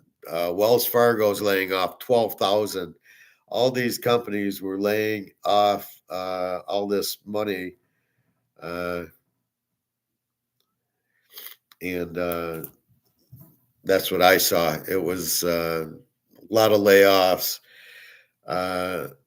Tenneco had laid off a bunch of people. They'd done 3 layoffs. What they did was they moved like the call center to India. So they're basically looking for cheap labor. So they laid off all their American people and moved it all to India. So basically what GM and Ford did back in the 80s when they fired all their engineers and hired Chinese engineers because they thought, oh, we only have to pay them 10 grand a year. And the problem was they're all idiots and they had they're communists. So they had no motivation at all. They didn't care. And then they started realizing they could get 100 grand. And then within a year or two, they all were making the 100 grand, but with far less productive. But that's all we can thank Ford and GM for this bullshit of firing U.S. workers for cheaper labor, but they don't understand productivity. There was a thing that our CFO, this guy's an idiot, and they're talking about, now this is Tenneco. Well, it's about you can't spend more money than you make. And they call it inflow and outflow. I thought I was in 5th grade. You get money in and you can only spend as much. The outflows have to equal the inflows. And I was like, oh my God, this is the CFO. Holy shit, this guy's an idiot. Basically, did you ever hear of debt? Do you buy a house? Do you have the money for the house? No, that's why you take a loan out. But you need the house. Well, you need the car. Well, if you're a Tenneco, maybe you need plant and equipment and tooling to build all this shit. Maybe you need that. So of course you got to have a line of credit and go into debt. No debt on the balance sheet. You can only spend what you make in. And you're like, oh my God, you got an idiot in charge. And the girl agreed. She was like, yeah, they're pretty stupid here, but I can't find another job, so I got to stay. I said, I'm new. And it's either this or Social Security. So I'm happy. I can buy gold. I don't really care. To me, it makes no difference. But I'm making money to buy gold. I'm not. I don't. What am I going to be there? A year, 2 years? Fine. I'm happy with that. When do people stop accepting dollars? When it has no value. Does the Steelers Bengal game mean anything tomorrow? Yes, it means a lot. If the Bengals win, then Denver has to win, and Denver makes the playoffs and the Bengals lose. If Baltimore loses to Cleveland, then Pittsburgh has to win the division. So right now, Pittsburgh's a game back, but because they beat them, if Baltimore loses and Pitt wins, they're tied. Pitt would win the division. If Baltimore wins, Pitt has nothing to play for. Cincy then needs to win. And then Denver, if Denver wins, they're in. If Denver loses, Cincinnati's in. So, yes, it does have a very big impact. For sure, Cincinnati needs to win. Now, Baltimore should win, but they already lost to Cleveland once. So, we'll see. And it's Lamar, so he could throw 5 picks yet tomorrow. So people stop accepting dollars. Now, how have I explained value? If nobody wants to pay me for this card, it's worthless, right? Mahomes 50 count. So if somebody's going to give me 500, it has a value. If nobody gives me any money, I can't sell it. It has no value. There's got to be a market. There's got to be demand. So in this case, as long as there's demand for this will have a value, even though this is down 99.5%. So what it could buy, it can't. So what $100 used to buy you when you go to the grocery store, you'd fill your cart. Now you buy 5 things, and if any of it is a steak, that's your $100.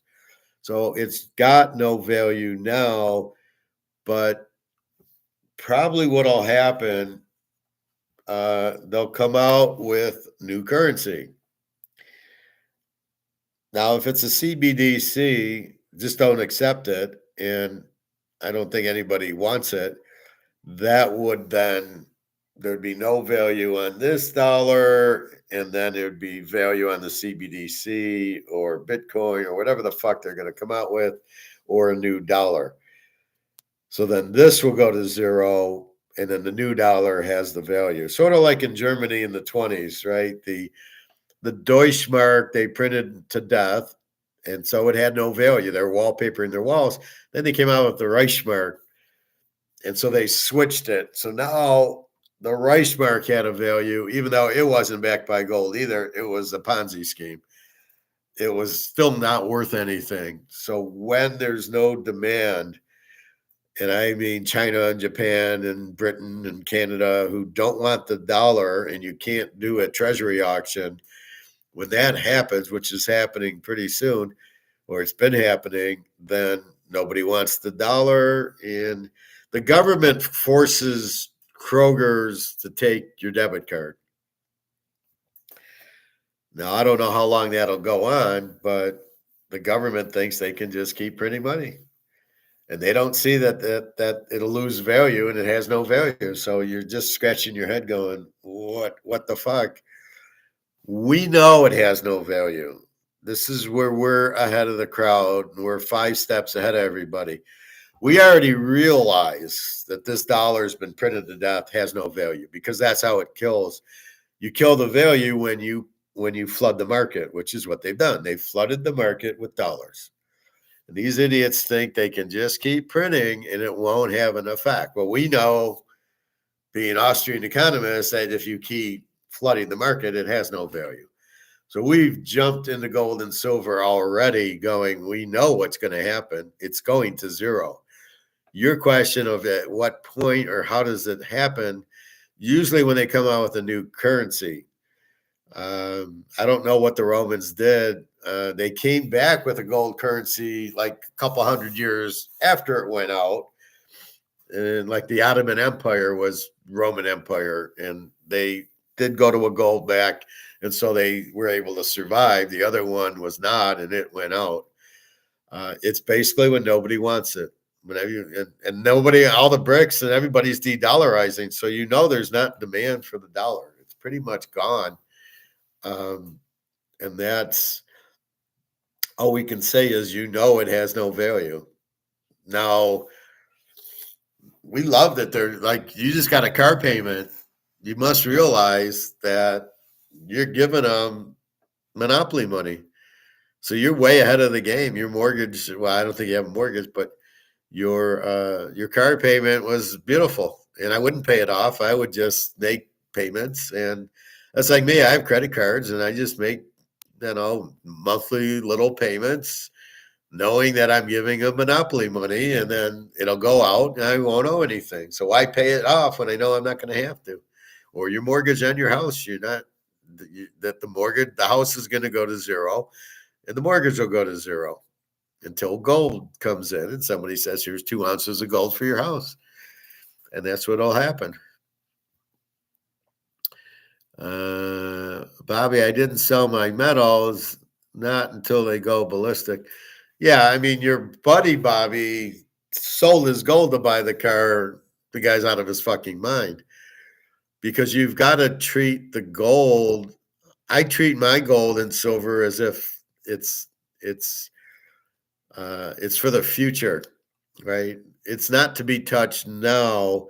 It's strictly to be used when the price hits 50,000 an ounce. If it hits it, and by that I mean if the dollar's still there, because when the dollar goes out, gold will be worth 50,000. Gold will buy $50,000 worth of goods, even though it might not be priced at 50, because there won't be dollars to do it, unless maybe BRICS will price it at 50.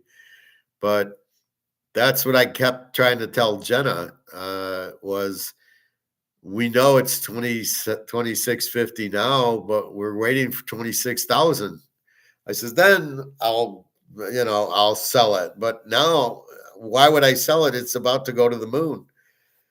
And so right now we're just holding it. And it's just like if you have a Picasso or you have a Van Gogh in your house, you're not selling it now, or a Rolex or the Mantle card. Willie Mays' car, I heard he just died. Sorry to hear that. But I mean, you're not selling those things. You're not selling your Rolex now.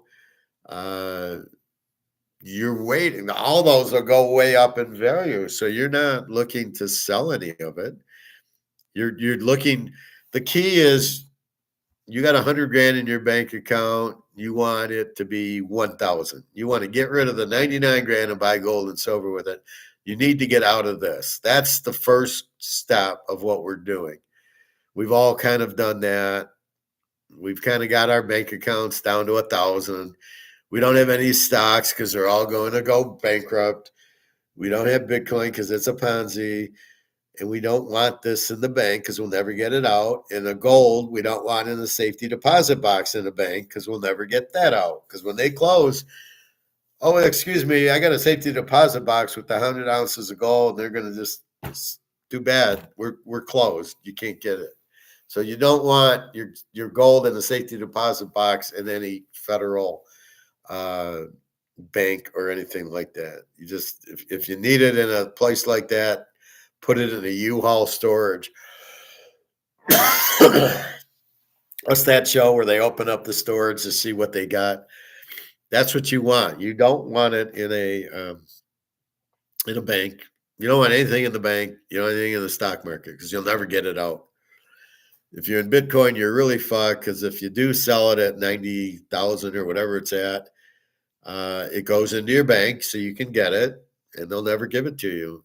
You'll never be able to go to Chase Manhattan and say, yeah, I put a Bitcoin in, it's 90,000. I'd like the 90,000. And when they stop laughing at you, they'll, well, you can have 5,000. What do you want it for? Well, that's not good enough. We're going to keep your money. So you're fucked. So you think you made money in Bitcoin, you're fucked. If you made any money, I suggest you get it the fuck out now and take as much out of the bank as you can and run to the gold store and buy the gold before the gold runs out. You can see the prices are going up on eBay, and the guy doesn't have that much. Now, a guy says, I can buy you, if you wanted 20 quarter ounces, I could buy that for you from the mint. And I says, well, I don't want 20. I just want to come in and buy one, once a month. After I buy an ounce and I buy a quarter. That's what I want to do. I don't want to. I can't afford 3-4 ounces a month. I got other bills to pay, but I do want gold every paycheck. So I got to do my Rumpelstiltskin. So I got to turn it. I got to turn it into gold. But that's what we're doing. We're getting out of dollars and we're buying gold. And then the gold's, we know, so undervalued. We're just holding it, and we can see everything happening now. The price is about to explode. COMEX is fucked. They don't have it for delivery. China and Russia are buying it like there's no tomorrow, and India and Saudi Arabia. So there, in all these BRICS countries, there's 9 new countries. I just showed that video. 9 new countries joined BRICS, not including Egypt and Ethiopia and UAE, who already joined it. So 9, and so there's like 18 or 20 countries now in BRICS. Saudi Arabia is still waiting because I don't know why. Believe me, with their oil, they don't want to get paid dollars for their oil. They want to get paid gold for their oil. You fucked Russia; they can't use the dollar anyway because they're on sanctions, and you're fucking China over. Apparently, all these tariffs are scaring everybody, and they're all running to Aldi to take to buy food before it goes out. That is hyperinflation. I'll show you that video.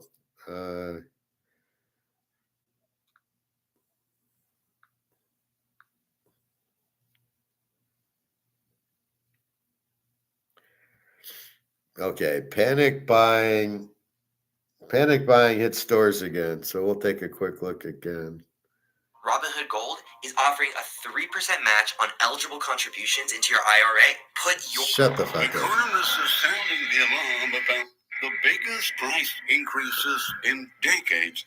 And according to new reports, that's causing hundreds of thousands of Americans to panic buy essential goods and upgrade old cars and appliances before businesses mark up their prices in 2025.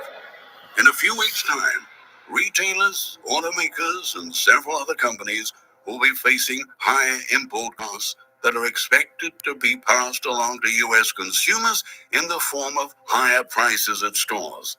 To get ahead of the new hikes, bargain hunters are stocking up on multiple items before they start costing a lot more in the coming months.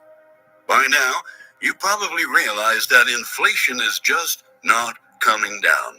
Standing at nearly 3%, the U.S. consumer price 300%? index is still considerably higher than it needs to be. The threat of even more expensive prices for everyday necessities is making a quarter of Americans, surveyed by creditcards.com, to buy more items in bulk and anticipate major purchases to save on costs. That was an increase of 10% in the number of Americans stockpiling goods in the past month alone, and marked a... Okay, first of all, that's hyperinflation. Hyperinflation is when everybody starts panicking and going to the grocery store to buy tuna at lunch and in the afternoon. These people, this is the problem with tariffs. And this is the problem with anytime costs go up, right? So now here's the market, and now tariffs push the cost up, but the market's down here. So this is not going to happen the way they think it's going to happen because, again, if I'm Kroger's, I make my money selling my inventory. And if I raise the price on my inventory and I can't sell it, it sits on the counter and I lose a bunch of money. So I can't just raise the price, even though I have these tariffs or this inflation. Why do you think Coke isn't $20 for a 2-liter? Certainly the inflation's there because they can't sell it. And they need to sell it. That's how they survive, is Coke sells them all these bottles and they then put them out for $2.95 and nobody wants them. So they go, oh, buy one, get one free. So then it's really $1.50 for the Coke. So just because the prices are going up for them doesn't mean they can pass it to us. We are the free market. Thank God for that there's still a free market. We have competition. We have substitute goods. I don't need a New York strip when I can get a ribeye $5 cheaper. I don't need hamburger for the 90% sirloin at $8 when I can get hamburger with the 85% at $5. So as long as there's substitute and competition, they can't raise the price on the food. So I don't know where this is going or where this is coming from. Why are you running to Aldi? I'm running to Aldi to get 1,000 cans of tuna fish. You can't get fruits and vegetables because they won't last. You can get cans of, SpaghettiOs and tuna and frozen goods. You can freeze your meat. But again, why? I mean, the competition will allow the prices to not go up. And then the stores will lose money if they have to pay more. So if they shouldn't pay more, they should say, fuck you, I'm not going to pay more. And you don't even know if Trump's going to do the tariffs. He's just saying he's going to do it. He hasn't done it. He's not even in the office yet. He's doing it as a way to increase taxes so he doesn't tax us because he knows that's suicidal. So it's not like, well, I'm going to raise your tax from 20% to 40%. He knows he can't do that. But if he does tariffs, that's a tax. That's how he's going to generate the taxes. How about backing the money by gold? Why don't we try that one, chuckleheads? So he needs money because he can't pay the debt and he can't pay Social Security and he can't pay anything else. So the whole system's blown up anyway in every fucking country. They're all Keynesians. They're all George Soros. So that's what's happening. So, but when you see that, when everybody's running and emptying the shelves, and I'm not sure this is really happening or at one store. I mean, there's an Aldi by where I work out. Maybe I'll walk into there and see if there's nothing on the shelves, which I doubt. I go to Meijer. It's a full grocery store. I very rarely see too much out, or Bush's where I get my meat. It's pretty full. So I don't know what they're talking about. It's more of a scare tactic, but that's hyperinflation. When you run into the store and buy it, and then the prices go up 3 hours later, that's your hyperinflation. Then people get hyper because they're buying before the price goes up. That's what Daria's worried about in Russia. She said, come the new year, the prices are going to start going up for food, and she's all nervous. I said, well, that's why we got gold. Gold counters that. Sort of like countering Ric Flair's figure four. They kind of if you can get your feet over the top, then you reverse it on them. That's what gold is. Gold's the counter move to that. So we don't have hyperinflation yet. And that's to answer Luke's question. That's when the dollar dies. When you get, and hyperinflation is the people flipping out, going hyper, and buying the goods before it runs out. That's what hyperinflation is. Not, the inflation really got high. Well, it got high because people got scared and kept buying and buying and buying before the price goes up. That's what hyperinflation is. What do you think about the Fed's last cut, 25 basis points, and rates actually went up? Inflation must be still really pushing. The Fed is screwed. The only way the Fed, first of all, the rate cut's a joke. That's just done for the banks so their interest rates don't go up. It's not anything to do with inflation. Inflation's not at 2%. It's at least, you cannot really measure inflation. Let's get that straight. How much money is being printed is the inflation, money printing. Prices are not inflation. Prices are the effect, but they're not inflation. You print the money is the inflation. The effect is it takes more dollars to buy the tuna fish and the Fritos.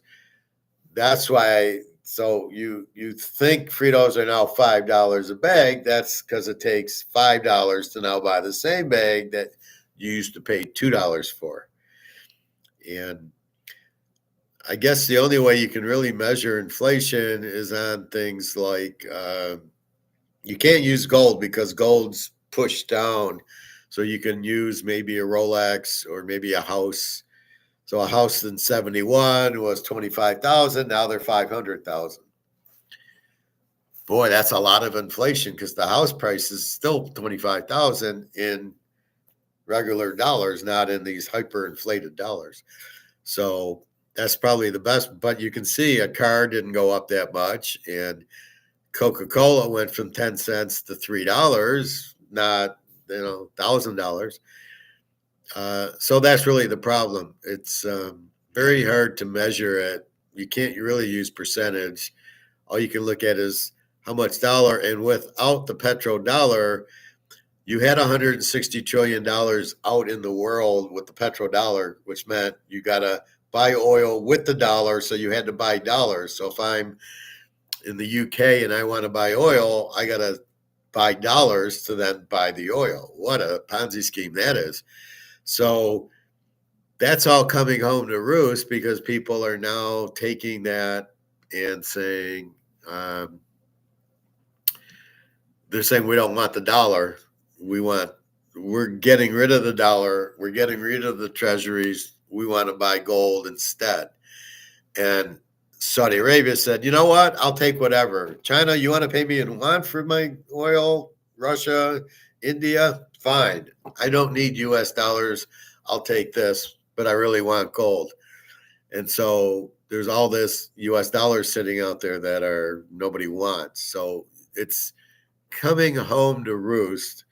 Nobody wants the dollar because everybody knows it's inflated to death. And the inflation rate, they can say it's 2%. If I had to measure it in a percentage, I'd say it's about 500% at least, if not 1,000. You don't measure it year over year. Who the fuck says that? You measure it, probably go back to 2015. What are the prices in 2015? What are the prices now? That's probably how you measure inflation, not year over year. I mean, and everybody just buys it. They're all a bunch of idiots. Well, no, why would I do? And then you don't count the things that went up a lot. You don't count rent. You don't count the house prices. You don't count the car prices, which you do because of your fucking interest rate hikes. Okay, Luke. The Fed is screwed. The Fed's the one that causes the problem. Let's understand that. We're in this situation because the Fed printed money not backed by gold. That's why we're in this. They can't take the money back, so all they can do is keep printing because these idiots are George Soros guys, are Keynesians, which believe that the government should control the markets, not the people, which never has worked in the history of life, and it never will. It can't work. Only we can be the market, not the government. And therefore, they keep printing because now they're in a corner where, well, we're going to give you Social Security and Medicare, and we're going to give you government workers, and we're going to give you this, that, and we got to pay the interest on the debt. So they have to keep printing money. So they're totally fucked. How do you get rid of the debt? You can if you keep printing money and you keep running deficits because you have all this spending. You have more spending than you have money coming in. So you're basically fucked, and we all know this, and your only out is gold. If you would make gold, first of all, you don't have any. So let's say you went out and bought 10,000 tons of gold from the Chinese, and then you priced it at 30,000 an ounce. Maybe that could pay the debt off. That's the only way you can do it. The only way Bitcoin loses its luster is if we go back to sound dollars backed by gold and silver. Otherwise, it'll keep going higher along with everything else. Well, Bitcoin lost $10,000, didn't it? It was up to 105, and now it's back to 95. Don't know about that, Luke. And as we've talked, we are going to gold and silver. BRICS is going to gold and silver. But the thing about Bitcoin that you're not understanding is when the dollar goes out, Bitcoin goes out. Your house goes out, your car goes out, Bitcoin goes out. Because as I keep trying to hammer it home to you, Bitcoin is priced in dollars. It has no value. Bitcoin doesn't have a value, just like this pen doesn't have a value. Or my Mahomes card has no value without dollars. So this is worth, let's say, $1,000, 50 count Mahomes. When the dollar goes out, this is worth zero. Unless somebody wants to give me a quarter ounce of gold for it, it's worthless because it's priced in dollars. So everything priced in dollars goes to zero. Your house, your car, your Rolex, your mantle cards, until we reprice everything in gold and silver, which is what the Romans did, right? The Appian Way, it was gold and silver. Everything probably cost, a tenth of an ounce of silver, a quarter ounce. The gladiator, no, the Roman army, the legions, got paid a 1 ounce of gold. That was their payment until you took all the gold out. But that's Bitcoin's priced in dollars, and that's why I kind of go to you and say, well, when the dollar goes out, what's the value of Bitcoin? You tell me a Bitcoin's worth a Bitcoin. Okay, but what's that worth? Nothing, because it's not backed by gold. Bitcoin, if they really wanted to be a currency, should have backed by gold. If they would have backed by gold, but since nobody runs it, and there is no Shitumi Mr. Fuji, and there's no guy running it, it's all Ponzi. So who can back it by gold? Nobody. So you're really fucked in Bitcoin because, as we have just talked, when does the dollar lose its value? It's already worth nothing. So 100,000 in Bitcoin in inflated dollars. What's the real price in gold? Maybe $500 for a Bitcoin, but in gold. But who's going to be stupid enough to give gold for Bitcoin? Not us, not my class. How cold is it up in Detroit? It's freezing. I went out. My car says 30, but it's fucking probably 5 below with the wind chill. Mortgage rates at 7%, 0 buyers, 0 sellers. Well, the problem you have no sellers is because what are you going to get into? So if I sell my house, I got to go buy a new one. Now, unless I move to Russia or somewhere in Europe. Europe is all bankrupt. All right. I watched one of these. So this was panic selling for the stores.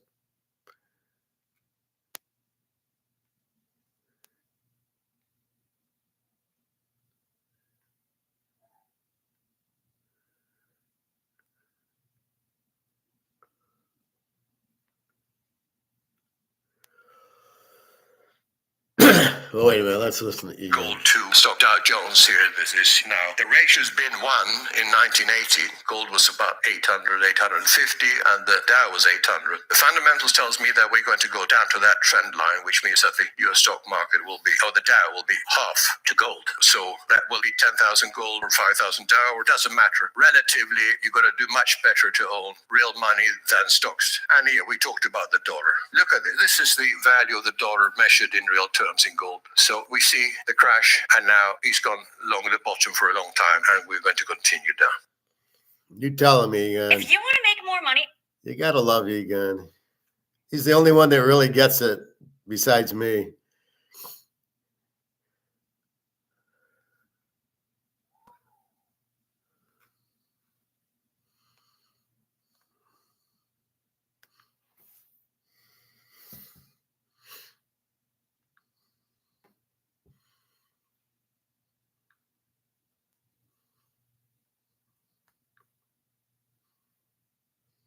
The world is bust, and sadly, it will not be a happy ending to this. And that's why we come back to gold. Of course, I hate being a prophet of gloom and doom. I'm not a pessimist. I'm not a gold bag. But in the times today when risk is greater than ever, gold is one of the few ways that you can protect yourself. And that's why physical gold stored securely outside the banking system in a vault like this is the best way to preserve your wealth.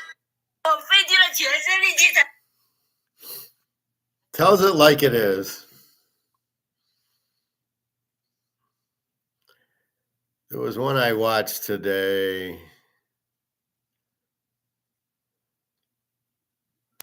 Where they're talking about all these European countries going broke.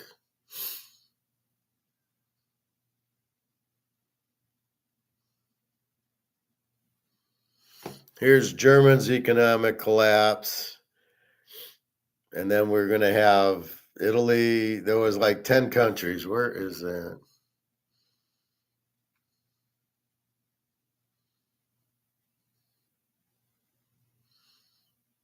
Maybe it's this one. No, that was.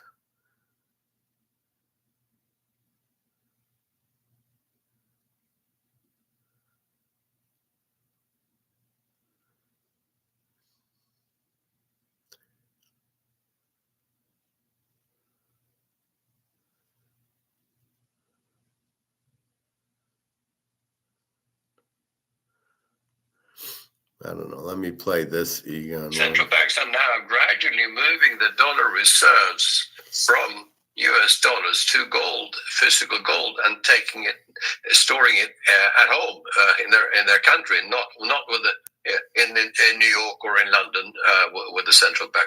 So that will put tremendous upward pressure on the gold price, and that I think will lead to eventually that gold's going to go up by multiples, as we have talked about before, not just by a few $1,000s, but by multiples, just like when gold breaks.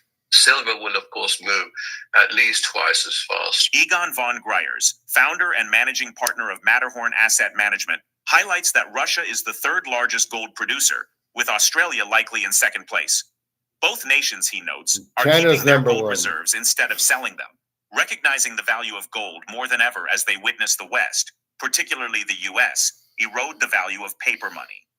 In 2024, central bank gold purchases played a significant role in boosting prices, with October marking the year's highest net buying at 60 tons.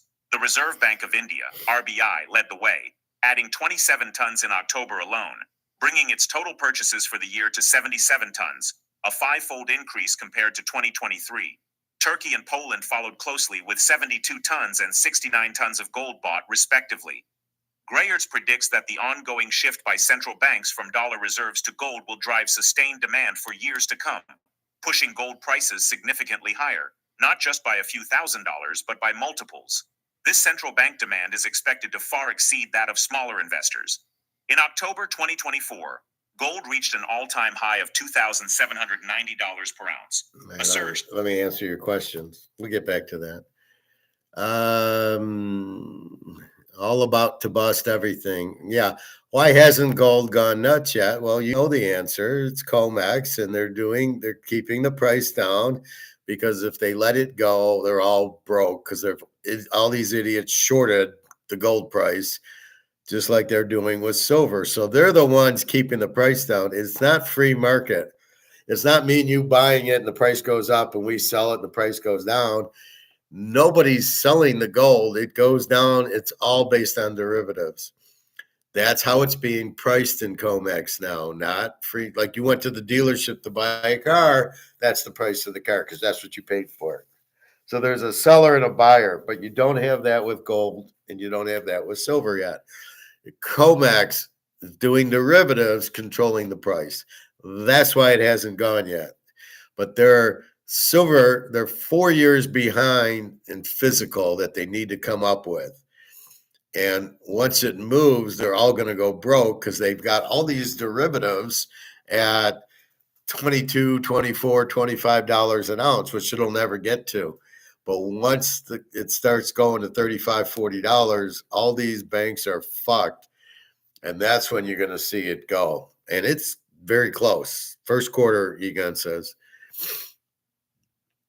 But that's why. Is Egon stating that gold should be 80,000 an ounce?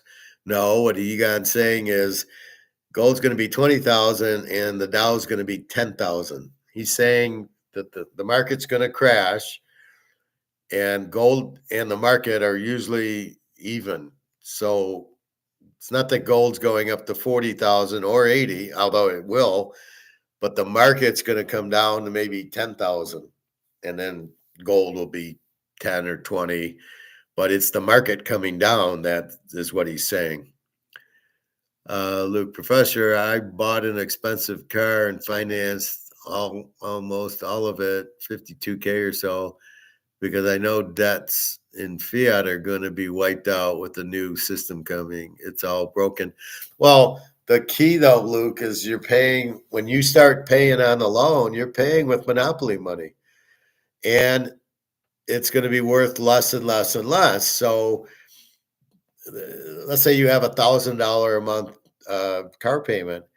Well, the $1,000 today and the $1,000 you're going to pay them in a year, it will be like you're paying them $100 in a year. That's why they raise interest rates, to cover the cost of the money going down, which is why we bitch at Bobby with his stupid contract of $1 million a year. That in the first one was $1 million, but now he's getting like $10,000 a year.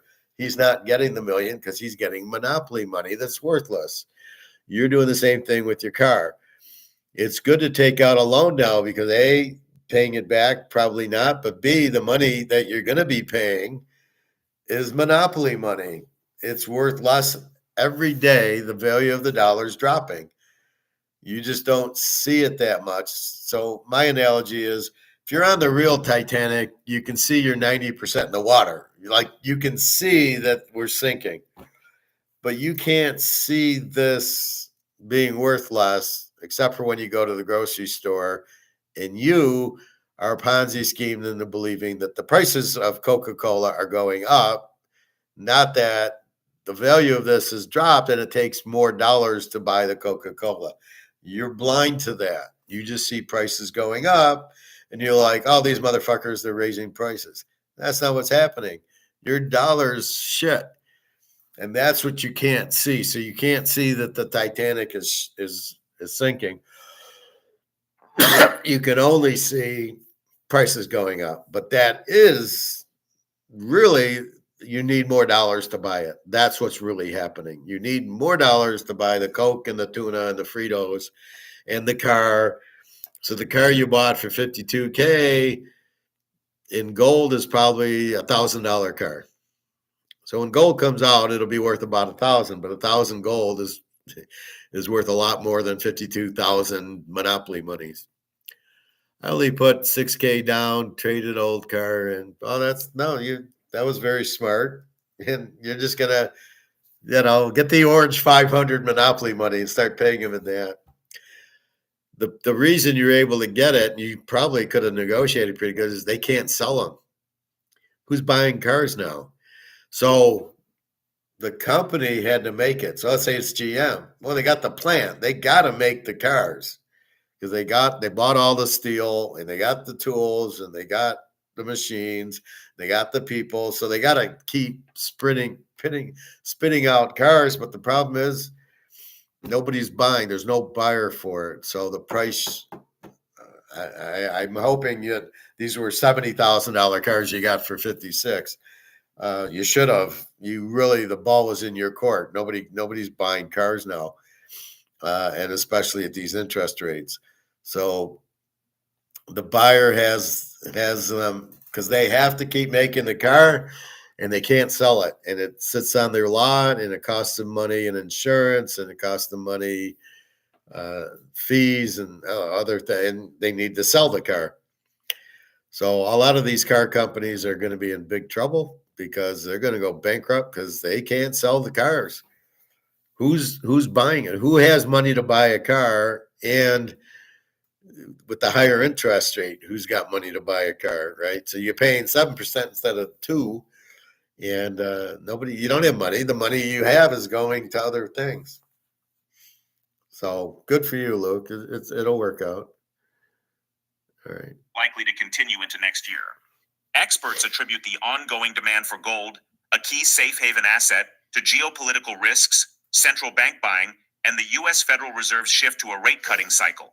Gold ended 2023 around $2,062 per ounce and reached $2,620 by December 2024, marking a 27% increase, the strongest return on gold since 2010.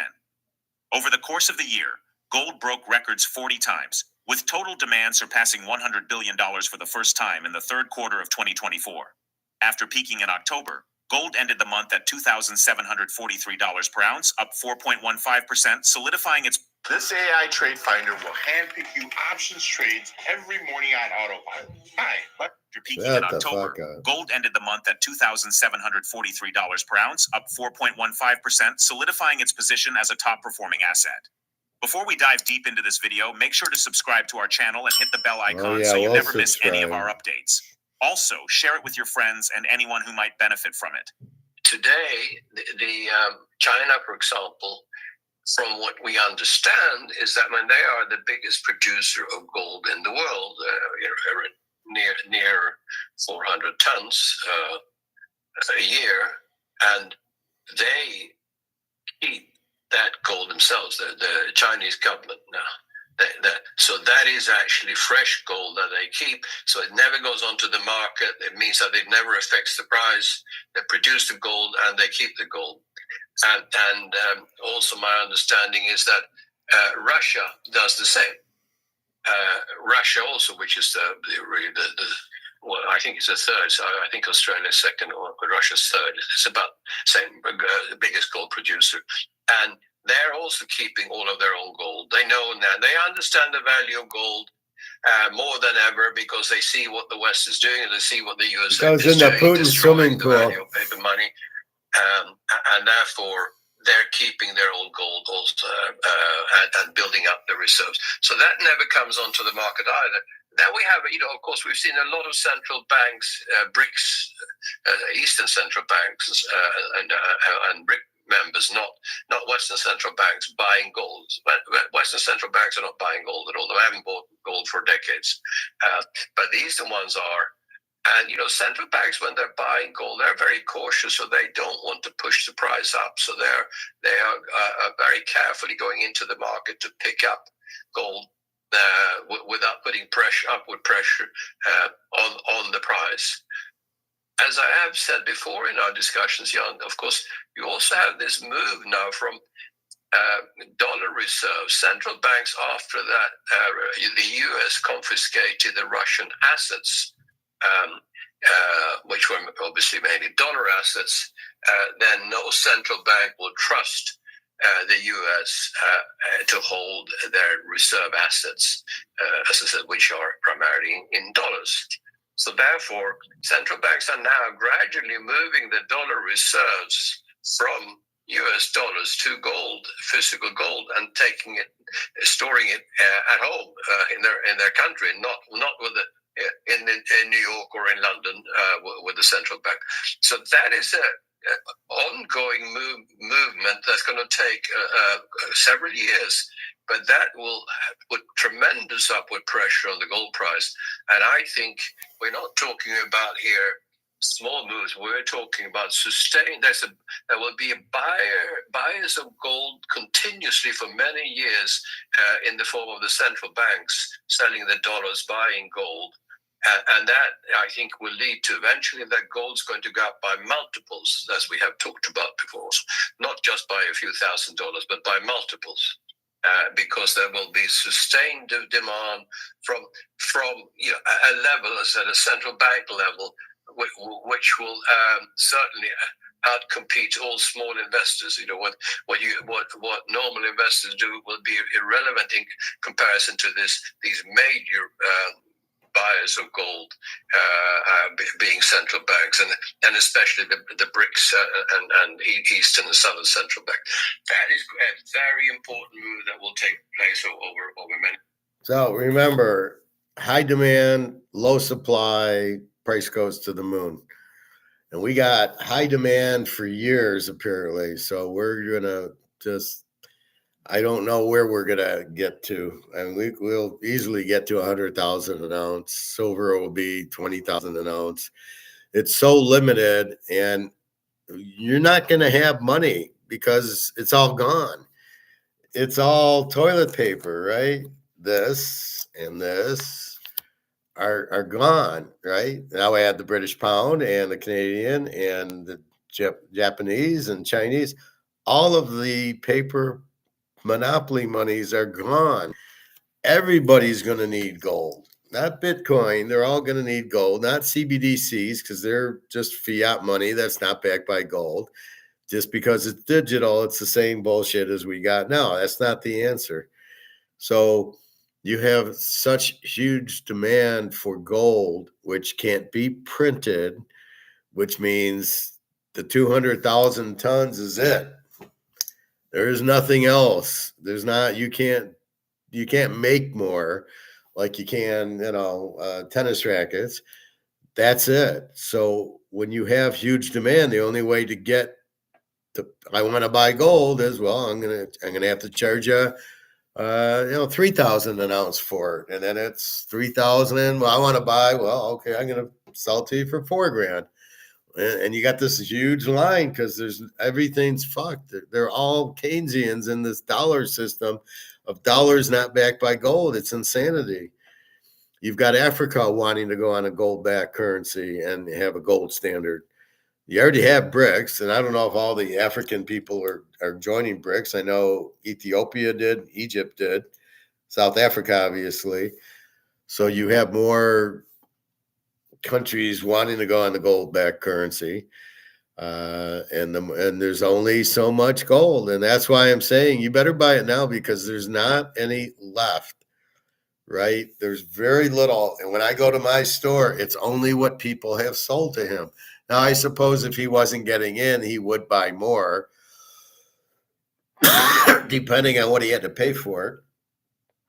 But that's right now he's selling to his wholesaler instead of having the quarters and the half ounces. So I got to, he sold me 2 MS 7010s. But he was nice. He sold it to me at the regular $301, which is what I would have paid for 1/10 of an ounce. That was not graded. So I probably could get 50 more, but why would I sell it? I mean, I don't want to sell it to get 350 to buy it again at 301. No. It's more gold. So I was going to take it out of the containers, but when I go on eBay and I see these MS 70s worth $50, $60 more, well, when gold's 20,000, it'll be a couple thousand more. That makes sense. So, lesson learned is you have huge demand for a limited product. It's going to go up. Silver's a little bit less limited, but still very limited. Silver might be 500,000 ounces, but it's so cheap, people are buying thousands of ounces of it. So that's really what's going to happen. It's you're looking at silver going, because of its cheap. Gold will get so expensive that people will run to silver. So don't worry about your silver. It's going to the moon too. All right. Yes, as I said. So that will support gold for a long time. Plus, of course, the other support is that the Western economies and countries will continue to destroy the value of their money by printing more and more because of the debts going up now exponentially. And that in itself, of course, will mean that paper money will go down in value, which means gold will continue up. So those are major forces, Jan, that will mean that gold is going to be one of the best assets to hold, not just for wealth preservation purposes, I'm talking about physical gold, of course, but also for wealth enhancement purposes. Egon von Greyers predicts that a few strong buys and significant short covering by bullion banks could trigger a dramatic rise in silver prices, possibly as early as the first quarter of next year. While silver is poised to increase, Greyers cautions that it remains much more volatile than gold. Silver emerged as the most exciting asset in the commodities sector this year, and analysts expect the gray metal to outperform gold again in 2025. According to TD Securities' 2025 commodities outlook, silver's performance will be driven by tightening supply and rising demand, particularly from the recovering economies of the United States and China in the second half of the year. This increased demand is expected to absorb excess inventories, which had built up following China's economic slowdown. TD Securities analysts project that silver could average $36 per ounce in the latter part of 2025, solidifying its position as a top-performing commodity. In just a few clicks, you can become your own bank. Yes, you heard that right. Imagine that. Solidifying its position as a 36, maybe 360. I don't buy 36. That's the COMEX price, but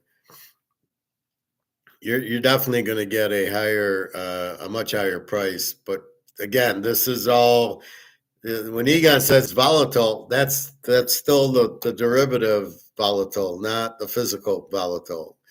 There's no reason for it to be volatile when it finally gets going. Why would it be volatile? It'll go up and up and up. Nobody's selling it. Nobody in their right mind sells it. And if you do, you just sell a little bit, and there's 1,000 buyers waiting to buy it. So it's not going to be volatile. That's derivative talk. Top-performing commodity. They also note that the gold to silver ratio is likely to approach yearly lows. Additionally, the new Trump administration's approach to the Inflation Reduction Act, climate policy, and tariffs on Chinese products containing silver will play a crucial role in shaping the metal's market performance. With supply tightening and demand set to rebound, silver is on track to be a standout in the commodities market in the coming year. Let's get back to the interview. There are, I think, major short positions in paper silver among the bullion banks, and obviously you especially have the big American banks there. They are desperate to hold the silver price down, because if that market breaks, there will be no end to the amount of silver they will have to buy to settle these forward contracts or these derivative contracts that are open, and therefore they're at every level they're trying to hold it now. We're holding it around just over the $30 level, for example. But when it breaks, just like when gold breaks, silver will of course move at least twice as fast, maybe even faster, 3 times as fast. It's a very small market, from a volume point of view, and therefore, a bit of strong buying and a lot of short covering by these bullion banks will mean that silver could go up dramatically when it starts, and I would expect that to start also probably in the first quarter of next year. But as I always said, first quarter, that's this year. So he did it in December. That's why, Luke, do you understand now why they're not going up? Is because these banks are going to lose their ass. So they're keep doing the derivatives, shorting it, the Eddie Murphys, to keep the price down. That's why they're doing it, because they're going to lose their ass. So again, it's not a market based on supply demand, free market yet. It's going there, but right now it's a market on derivatives because they're trying to set the price. This is communism. The market is set by the government, not the free market, and it never works. So that's why it hasn't jumped, because they're going to have to cover their shorts, and they can't. It's too expensive. That's going to break soon. Like you said, first quarter, we're in January, Jan, Feb, March. So by March, we should see the show should begin very soon. Acura gave you 4.9%. Yeah, you probably could have got it cheaper. You probably could have said, how about 2%? Because you had them by the balls. They can't sell cars now. The interest rates are high. Who has money to buy them? Especially the car you bought, $50,000. Who has 50 grand to spend on a car when you got 50? I need to feed my family and pay my rent. I don't have extra money to pay on a car. So you really had to buy the balls, because it probably didn't too many. But anyway, that's why it's not going up, because of the banks being idiots. Shorting something in huge demand is probably not too smart. You're probably supposed to bet them to go up instead of betting them to go down. All right, let's go. Silver is it is an exciting metal, and it will rise in price substantially. But it is much more volatile than gold, so people should be careful in not having too much silver, and certainly not buying it high. Buy it when it's cheap. Buy it, for example, now. Don't wait until it gets to $40 or $50, because that will be too late. Well, it won't be too late, but go higher. But then there'll be a correction, and people get nervous and sell in the correction, and then they won't buy it back at the right time. So just buy when it's low and nobody wants it. As I say, when it's unloved and undervalued, that's when you buy it, and then you just sit on it, and you will see silver substantially higher. But I think investors should have more gold than silver because of the volatility of silver. The outlook for both gold and silver. See, but this is where he's wrong. There won't be a pullback. If you get rid of the derivatives are what does the pullback, right? Because they put in their put options because the price went up. Well, if you get out of the derivative market and you make it a free market and it's a physical market, there won't be a pullback. Nobody in their right mind is going to sell it. It's not a stock. You're not buying it like a stock. Well, I bought gold at 2,000. It's at 2,500. I'm going to sell it. And then you're back on the Titanic. You don't want to be on the Titanic. You want to be off the fucking boat into the lifeboat of gold and silver. You have no incentive to sell your gold just because it went from 2,000 to 2,500 or 25 to 3,500. You don't want to sell it just to sell it. Now, if you need a bill or something, you need it. You need cash to pay a bill. Then you sell it for that reason, 1 ounce. But you don't want to sell a lot to take profit. There is no profit taking here. This is about, like you said, protection and the wealth going up. So this is a double. You can tell he's listening to me because he never said this stuff before I came and had the my analysis where it's saying you guys are wrong. It's going to go up. It is an asset. There's demand. The price will go up from the demand. And now he starts talking like that. But keep that in mind. It won't be volatile if we're not on COMEX because nobody in their right mind's selling it. It's not a stock. You're not trying to buy it to sell it when you make profit. You're buying it to get out of dollars before they go to zero. That's your reason you're buying it. Now there'll be a point it goes up to 20,000. You might sell an ounce and go on a nice trip. Okay, yeah, but if you bought 100 ounces, you're not selling 100 ounces to take profit. Like if you bought 100 shares of Microsoft.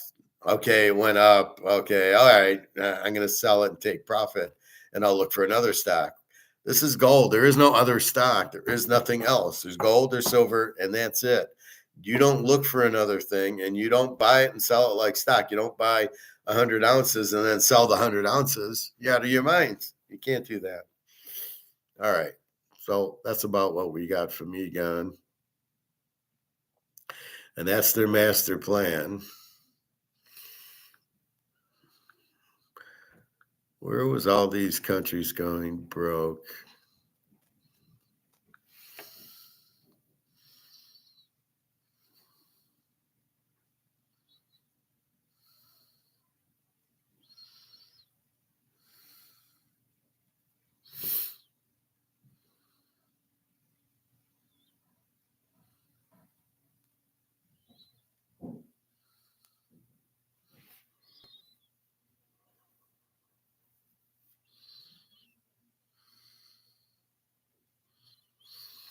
Okay, I got this thing on Michael Berry. I'm going to expose this guy as an idiot. I love doing this. This is not a regular mat. This mat does something strange you've never seen before. It's a mat made of conductive leather to balance the electrical charge. Will be successful. Burry later expands on this. Michael Burry is selling all of his U.S. stocks, and the reason why is terrifying. I'm here to tell you to sell all your stocks. You might know Burry for betting against the housing market before the 2008 recession. At that time, Burry was bearish on the entire economy, but things are different this time around because he isn't just bearish on the market as a whole. Rather, he has found a certain sector in the market that he believes will make him hundreds of millions of dollars. You see, in the 2008 recession, Michael Burry was able to achieve a monstrous 696% return in a single year. During this period of time, he made $700 million for his clients and $100 million for himself. Most recently, in 2021, he made boatloads full of money by shorting Cathie Wood's ARK Invest ETF. Michael Burry makes money by betting on the world economy, and recently he's found himself on the cusp of a trade that will be on par with his prediction of the 2008 recession. But don't take my word for it. Take Burry's word for it. Burry actually left the clues to his new trade back in 2023. In 2023, Burry left a cryptic tweet on X before leaving the platform entirely. Since this tweet, Burry has remained silent. In that time, he has reorganized his portfolio to take advantage of this new change in the world economy. Burry doesn't want to make this reorganization public, but he has to because of SEC regulations. And because of his cryptic tweet, I figured out what his new thesis is. In this video, I'll uncover Burry's cryptic message and show you exactly what Burry is buying and why he's doing it.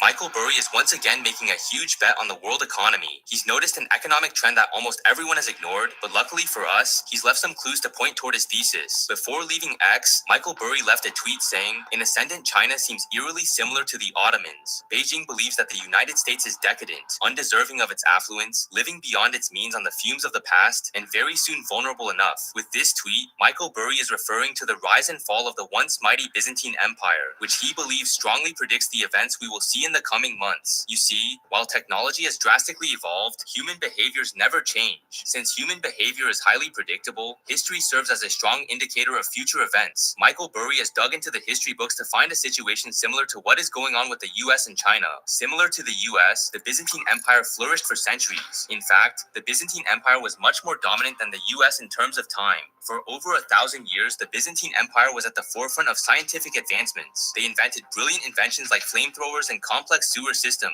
which gave them a monumental advantage over their enemies. Each generation of the Byzantine inherited and improved on the previous generations. But just when it seemed like the Byzantine powerhouse was set to continue for another 1,000 years, the entire empire's cracks began to form. The Byzantine Empire began to fail to maintain their borders and invest in their army and military. The final generations of the Byzantines were very complacent with the previous generation's successes because they inherited a global reputation they did not earn. Not only that, but the Byzantine Empire also fought meaningless battles amongst themselves. These battles were often done over obscure doctrines and vocabulary, which is remarkably similar to the two-party divide in the US today. To fuel short-term economic prosperity, the Byzantine Empire began increasing the supply of their own currency. While all of this was happening, a different empire was on the rise and challenging the Byzantines. That empire was the Ottoman Empire, an empire that draws significant parallels to China today. By taking control of important trade routes, the Ottomans were able to prioritize economic and military expansion. After seizing the capital of the Byzantine Empire, Constantinople, the Ottoman Empire became the hub of commerce. China is now actively becoming the hub of commerce, just like how the Ottomans did in the 1400s.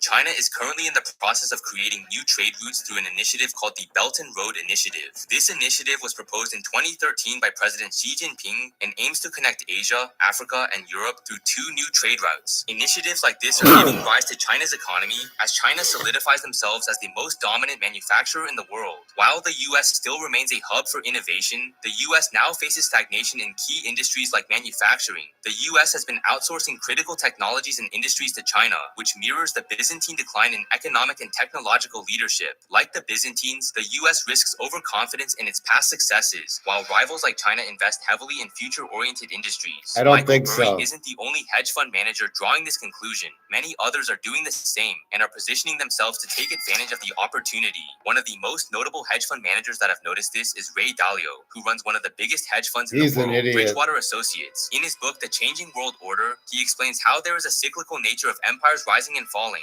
Dalio emphasizes how rising powers often seize control of critical economic and trade systems. China is doing this as they modernize and take control of key global trade networks. Apart from manufacturing, China's focus on technologies such as 5G, AI, and green energy position itself as a rising power. This is seen with companies like Alibaba, Baidu, BYD, and JD.com, which are all innovating in their respective technological industries. Dalio believes that we are currently in a potential turning point where the US could lose its dominant position to China. Outside of the Byzantines, he has drawn many other comparisons in history, such as the Dutch Empire in the 17th century, the British Empire, Chinese dynasties such as Tang, Song, Ming and Qing, the Roman Empire, and the Soviet Union. In every occurrence, economic innovation and trade dominance prove to be the roots of power. Decline always occurs when a nation's productivity stagnates and debt becomes unmanageable. These patterns have repeated themselves over and over again, and fund managers like Dalio have been trying to position themselves to keep their capital safe from the madness. Dalio talked about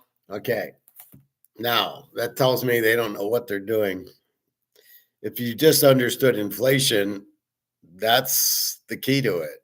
The Romans inflated, these Ottomans inflated. That's how you lose. You inflate your money supply and the money becomes worthless and you're fucked. You don't need all this other bullshit.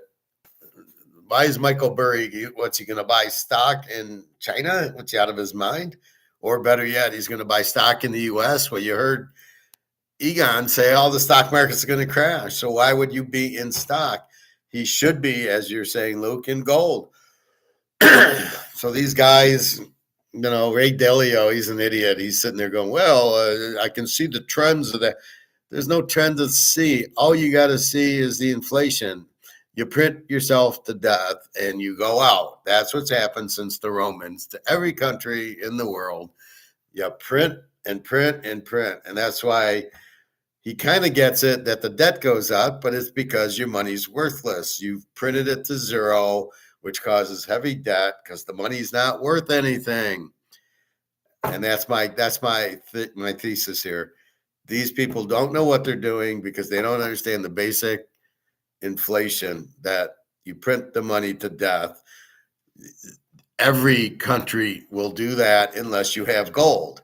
So if you don't have gold backing your money, of course, all the countries will go out. That's what happened to the Romans because Spain, the Dutch, England, France, they didn't. They got rid of their gold and they all went out. That's all it is. It's just a very simple. They don't have gold back in their money. It's going to go to zero. Like we've been watching the U.S. and all these currencies now are not backing their money with gold. They'll all go out. We don't need to see the 100% debt to GDP ratio. Who gives a fuck? You don't have money that's worth anything. You've printed and inflated your money, not debased it. You debase coins. You don't debase your money. You inflate your money. It's amazing how many people don't get that one. But that's what happens. So you don't need all this other shit. Just like Michael Berry, he didn't understand that the reason the mortgages went out back in 2008 was because you gave bad mortgages to people that couldn't pay them back. You'd have known that in 1997 when Clinton forced all these people to give the bad loans. So you knew, if you can understand, if you can walk 5 steps ahead like I can, you can see, oh, Clinton forced all the banks to do it. So, of course, all these are going to default because you're giving loans to people you would never give loans to. Me and you wouldn't give the loans to these people. So I hate when they try to come out like, oh, Michael Berry, he's so smart. The guy's a fucking idiot. He didn't get that. He doesn't get that inflation creates this. We'll go a little bit further and see if they tell us. I think they tell us who Michael Berry voted. He's bought stocks, and they're not gold stocks. He bought it in China, which is a very skeptical amount, and he's going to lose his ass.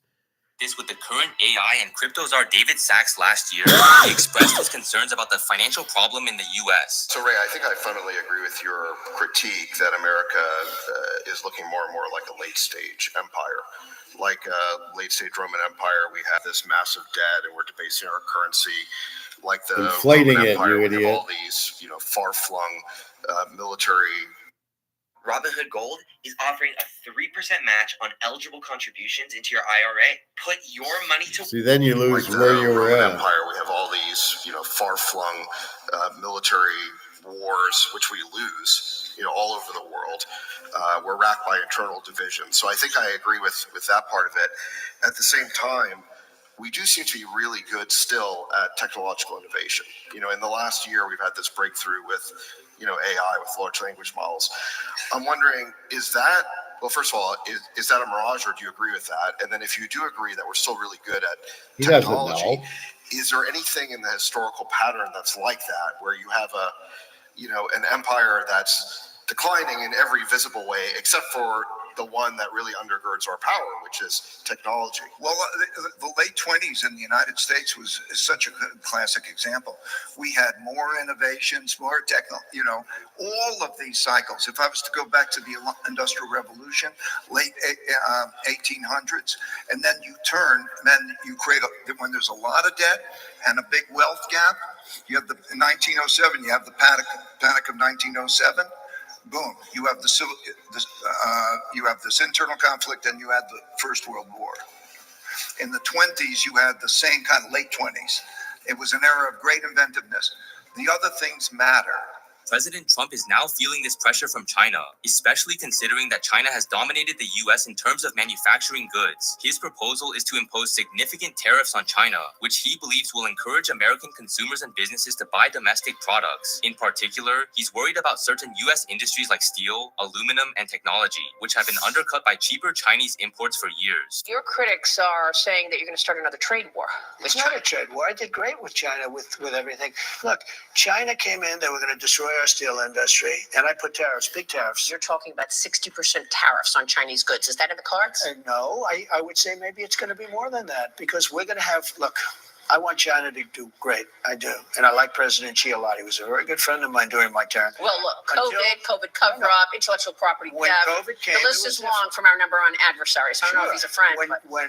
No, but I got along with him great. But with all that being said, how are fund managers like Michael Burry positioning themselves to profit from this changing world order? And how do regular individual investors like ourselves do the same?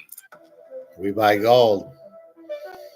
He's out of Michael his Burry has mind. been making significant strides to profit from the rise of China. Ever since the third quarter of 2023, Michael Burry has been selling U.S. stocks and deploying the capital to add to his positions in Chinese stocks. As of the third quarter of 2024, 25.55% of his portfolio was in Alibaba, 24.08% of his portfolio is in JD.com, and 15.85% of his portfolio is in Baidu. But why is he purchasing these three Chinese stocks out of all the Chinese stocks available on the U.S. market? As I mentioned earlier, China is attempting to expand its trade initiatives with Africa, Asia, and Europe with the Belt and Road Initiative. Alibaba and JD.com are at the forefront of these initiatives and are rapidly expanding into other countries. This is fueling substantial growth in their top and bottom line. All of this is happening as the U.S. market is undervaluing these stocks relative to the rest of the market. Alibaba is trading at a forward PE ratio of just 8.55. If we take 1 and divide it by 8.55, we get 11.6%. This means that Alibaba has a forward earnings yield of 11.6.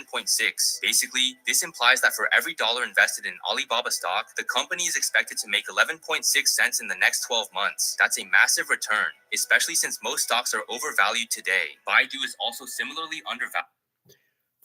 So this guy shows he is clueless. Okay, you could buy gold and not have a risk, right? We have no risk in gold. He's buying Chinese stocks. He's out of his fucking mind. The Chinese stock market collapsed. It's communist. The communist government runs it and runs it into the ground. Good luck getting your money out. And when the stock market collapses, he doesn't get the market is going to collapse. This is the point. What Egon said, it's going to go down to, let's say, 10,000 and gold will be 10,000. And he's not understanding. So he's in this China as if they're going to be profitable businesses. They're communists. They don't understand free markets there. The communists will take the money, just like the stock market has already collapsed in China. So here's Mr. Big, instead of buying fucking gold, or in your case, Luke, gold stocks, he's buying Alibaba, which is like Facebook or Google or something. He's out of his mind. This is my point. He doesn't know what he's talking about. Neither does Ray Dalio. They don't understand. Like, Ray Dalio looks at all the stuff, doesn't understand inflation. If you understood inflation, you would know all the countries in the world are all going broke without backing your money by gold. They all print it. You just saw Greece and Sri Lanka and Zimbabwe and Venezuela and Brazil, Germany in the 20s. This is all happening now, and you've got all these countries in Europe going broke. I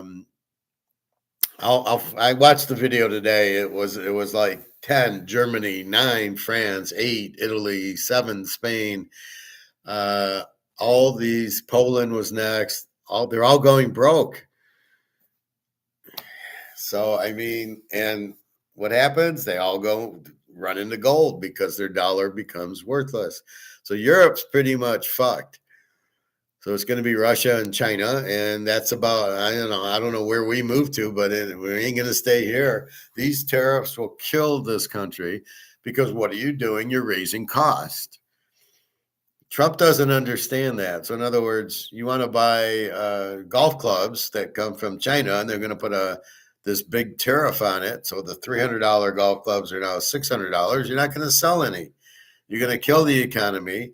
Nobody's can afford them because it's not like they're cheap because China subsidizes them because they're communist. That's why they got all the gold. But if you get the competition out, then the U.S. raises their prices. So if golf clubs are $300 and he puts tariffs on it, and now it's going to cost $600 for China, what do you think Titleist does, or these U.S. companies? They mark their golf clubs. They don't stay at $300. They now go up to $600 because that's the competition. So everybody's going to pay more, and we're not going to pay more. We're going to say, fuck you. And that'll be it. And we're going to be sitting there absolutely broke because you don't have extra money to buy these things. The prices will go up without competition. Tariffs never work. They caused the Great Depression, although FDR did a lot of that with his social programs. Socialism never works because where do you find the money to do it? Well, we'll just tax the people who are actually working, and then we'll take their money and we'll hand it out so I can get votes. It doesn't work because you got to keep doing Social Security. You got to keep raising it, and Medicare and the interest and everything. Where do you get the money? Well, we're just going to print it or take it from the people that are working. But then less people work because you're killing the businesses. The way we work in an Austrian economy is you have more companies come in and more competition. They all make profit. They all hire people. Prices come down. Quality goes up. We go out and buy things. You're killing that when you do this tariff. You kill the competition. You kill the economy, and people are out of jobs because there's less businesses. That's because they're not going to make money. If you got to sell golf clubs at 600 instead of 300, you're not going to make as much money, right? So therefore, you're not going to have that much competition because they can't make money. It's going to cost them $500 to sell it for 600. And so there's less people in the workforce because there's less companies working because there's no competition because there's no money to be made. Trump's an idiot. Tariffs don't work. This is the best you can come up with, tariffs. Why don't you just fucking do a gold-backed currency and stop all this insanity? This is the part that I don't get. This Michael Burry, this Ray DeLilio, just buy fucking gold. What is the problem? People talking to me about diversification. I go, my diversification is I buy Maple Leaf Eagles and Cougarans. That's how I diversify. Why would I want to be in anything besides gold? What would be the point? I give me the stock market, it's going to crash. Anything in the banks, I'll never get my money out. Real estate trust, that's going to crash. The dollar's going out. I want to get off that boat. So there is no diversification because the only thing you can diversify in is dollars. And if you diversify in dollars, you're going to watch it go broke. You're going to watch the boat sink. So it's a very simple thing. Buy as much gold as you can and just wait for it to go up 20, 30, 50 times. What is, I don't understand why that's such a hard concept. No risk, and you're going to make a fortune. Why do I want to be in Alibaba stock dealing with the Chinese who we know are going to fuck everybody over? As soon as it gets high enough, they'll come in and stop it. It'll be like Evergrande, where now it's bankrupt and everybody's fucked and they didn't even make houses, right? Evergrande, they took the money to make houses. They never made the houses. They just took the money. Unbelievable. But that's where you're at with it. So why would you be in Chinese stocks, which are extremely risky? Anytime you're dealing with the communists, you're fucked because they can just say, no, you know what, Barry, you're not getting your money out. I can't, this is where I realize he doesn't know what the fuck he's doing. He should have easily caught on to the housing crisis without doing all that work he did in the movie. You didn't know it in 1997. I knew in 1997. I just didn't have $1 billion to go play that, whatever option thing he played. I mean, I don't know what that is. And then now it's just buy gold. It's very simple. It's a no-brainer. It's no risk in the portfolio. And he wants to fuck around with Chinese stocks. And you think he's smart. So when he goes broke in that, don't say we didn't warn him, right? It's like my friend Scott. He doesn't want to buy gold because he's got a 401k. He doesn't want to pay tax on it. It's like your friend Luke with the $4 million. I says, well, I'll stop talking about it when you go broke. You don't ask me for gold because I'm not going to give it to you. Because if you don't respect my opinion, fuck off. I don't care. I'm just trying to help you. There's nothing in the game for me. I don't get commission. Nobody's paying me. Okay, I'm going to buy gold. Howard, I got to give you 10%. No. There's nothing. I get nothing but knowing I rescued you and you got out of your dollars and you're in the gold, and you're going to make a lot of money, and your family will be fine. That's what I get out of it. So if you're not going to respect me or trust me that I'm trying to do the right thing for you, then go fuck yourself. I don't need that. That's not why I'm doing it. And if you can't figure that out, he says, well, you always bring up gold. I go, because you're an idiot. You never buy it. I said, why aren't you buying it?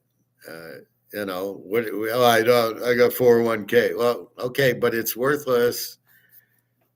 But nobody wants to. I was in the hot tub the other day, and somebody said that. I said, I don't understand. He says, well, they don't. They're scared. They don't want to. They don't want to get hurt, and they know they're going to get hurt, so they don't want to hear it. They don't want to hear that they're fucked. They're scared. And I thought that was a pretty good answer. Yeah, people are scared, and people don't like change, and people don't want to sell their 401ks because they'll actually have to do work. Oh, I'm going to sell it. Oh, I got to pay tax on it. Oh, I got to go buy gold. Oh, that's too much work. I'm just going to go broke. So no, Luke, he's not buying gold stocks, and I don't think I'd recommend it because nobody wants to buy gold stocks, and as stocks go, they won't go up unless there's demand for it. Just it's like anything else. If there's no demand, there's no value. In the gold stocks, while they might be worth a fortune because gold goes up, if nobody wants to buy them, the stock won't move. That's the problem. So just we know it should, but we know it won't. Because the stock market's going to get killed. And when it gets killed, the gold stocks aren't going to go up. Every stock will go down because people are selling their portfolios. All the rich UK people and the rich Chinese, they're just dumping. Get me out of the dollar, get me out of the stock market. And that's what's happened. That's what's going to happen. So after that, then maybe you buy gold and silver, but it's not going to be like before. You'll make enough money in gold and silver. You got all those coins. You won't need any stock money. But I get what you're saying, that normally you do make a lot of money in the gold stocks. When gold goes up, they go up. But again, gold's manipulated. We got to break the manipulation, which should be happening by the end of this first quarter or sometime in the first quarter. We got new BRICS members, which means they all need gold to join BRICS to have gold-backed currency to trade with each other because they don't want to be in the dollar. So that's 9 more countries out of the dollar and into gold. And then there's more coming. And as more join BRICS, they all got to buy gold. They have the common gold currency, and they're not in the U.S. dollar. It's all the U.S. threatening all these countries, and they're all scared. But then they get Russia and China, say, we'll protect you. Now you'll be in bed with Russia and China instead of the U.S. Who do you trust? I'd rather trust Putin than the U.S. And that's what'll happen. So that's Michael Berry and Ray Dalio. They're not as smart as you think they are. Just because you make money doesn't make you smart. You get lucky sometimes. He got lucky with the housing that he stumbled on it, that he should have known in 97 that's what was going to happen. Just like I'm saying now, since 1971, the dollar's not been backed by gold. It's going out. I don't need to know anything and this and that and look at this portfolios. It's not backed by gold. It's worthless. That's the first rule. What I get and what I tell you and what these idiots don't even have a clue about it. That's the problem. It's simple. The dollar's not backed by anything. It's worthless. Know that right off the bat. So you're going to make money in the stock market. You're not making this thing. It's all worthless dollars that you're making. That's the problem. Well, you're welcome, Luke. And I'm tired. I'm going to go to bed. So I worked. I was just really exhausted and kind of pissed off by the Oregon game. So yesterday I was real tired. I got this, I don't know what it is. It's a cold, but it seems to be getting better now. And you take your honey, your ginger, your cinnamon, and your lemon, and you get better. So I'm going to have a tea, I think, and then go to bed. But yeah, it's late. I'll be on in the morning. So I got to keep tabs on Daria in Russia because her rent's not going up because we bought wallpaper, but her food prices are going up. So I got to keep an eye on that. And then the FX rate on the ruble went from 100 to 111. So that's good. If I give her the same amount and she gets more rubles and the price of the food, everything stays consistent. So she can get the money and the food goes up, but she gets more money. So I think it should work out. And her rent won't go up. So as it goes up, I got to give her less money for rent, which is nice. But anyway, so that's about it. So yeah, in pros tomorrow, we got Baltimore 20 and 41 over Cleveland with Zappy at quarterback. Look for Cleveland to cover 26 there with Zappy. And then Pitt, Cincinnati 2.5, 48.5. If Baltimore loses, then Pitt has to win. If Baltimore wins, then Cincy has to win. But Baltimore is getting ready to play, so Baltimore or Pittsburgh needs to. They need to play a good game, and with this weak Cincinnati defense, Russell Wilson should play a good game. So anyway, they don't need Fields out there; they've seen him. And that's tomorrow, and then Sunday we got all the game. There's really not much. The Detroit Minnesota game is for the 1 seed, but that's one game. And then you got Denver needs to win. If Cincinnati loses, then Miami can win if Denver loses. So Denver would need the game. And then Washington, Tampa Bay, and Atlanta. If Tampa wins, they win the division. If they lose and Atlanta wins the division. So look for Tampa to win against New Orleans. But again, these spreads are a little bit difficult. And anyway, so this college playoff is a joke, and I can't take it serious. It's clearly WWF. Ohio State loses to Michigan and beats Oregon. No, now we're getting a little bit of you can win by 7, but no more. Wink, wink, and that's what I'm seeing. It's not. Oregon doesn't double team the wide receiver. Yeah, okay. I've seen enough. It's all bullshit. This college is with this NIL money. You have no idea. It's not real. It's all fixed. Hard to bet college. It's all fixed. All right, everybody. I'm going to sleep. I'm not going to sleep. I'm going to turn on TV and then go sleep in an hour or so. No work. I worked from home today, so that was good. And I think that's about it. So have a good night, everybody. www.teaserking.com. And I'll talk to you guys tomorrow. So I'll find that Europe thing where all these countries are going broke, but I basically told you they're going broke. And when they're broke, they're all fucked. And then if Europe's fucked, the U.S. is fucked because who are we going to sell it buy from? And then I don't know where to go for vacation. The only place I want to go right now is Russia, but I can't go to Russia because I can't get in. They'll think I'm a spy and they'll throw me in jail. Anyway, have a good night, everybody. Hope you enjoyed. Again, buy your gold and silver. It's such a no-brainer. You cannot lose in it. The dollar is going out. That's a fact. That's not my opinion. I'm not trying to scare you. As far as doom and gloom, it is doom and gloom, and you should realize and react that it is doom and gloom. But that's what's happening. So buy your gold and silver. It's your only lifeboat. It's the only way to survive. So good luck with that. Again, www.teaserking.com. Have a good night. See you about 11 o'clock tomorrow morning. All right. Take care.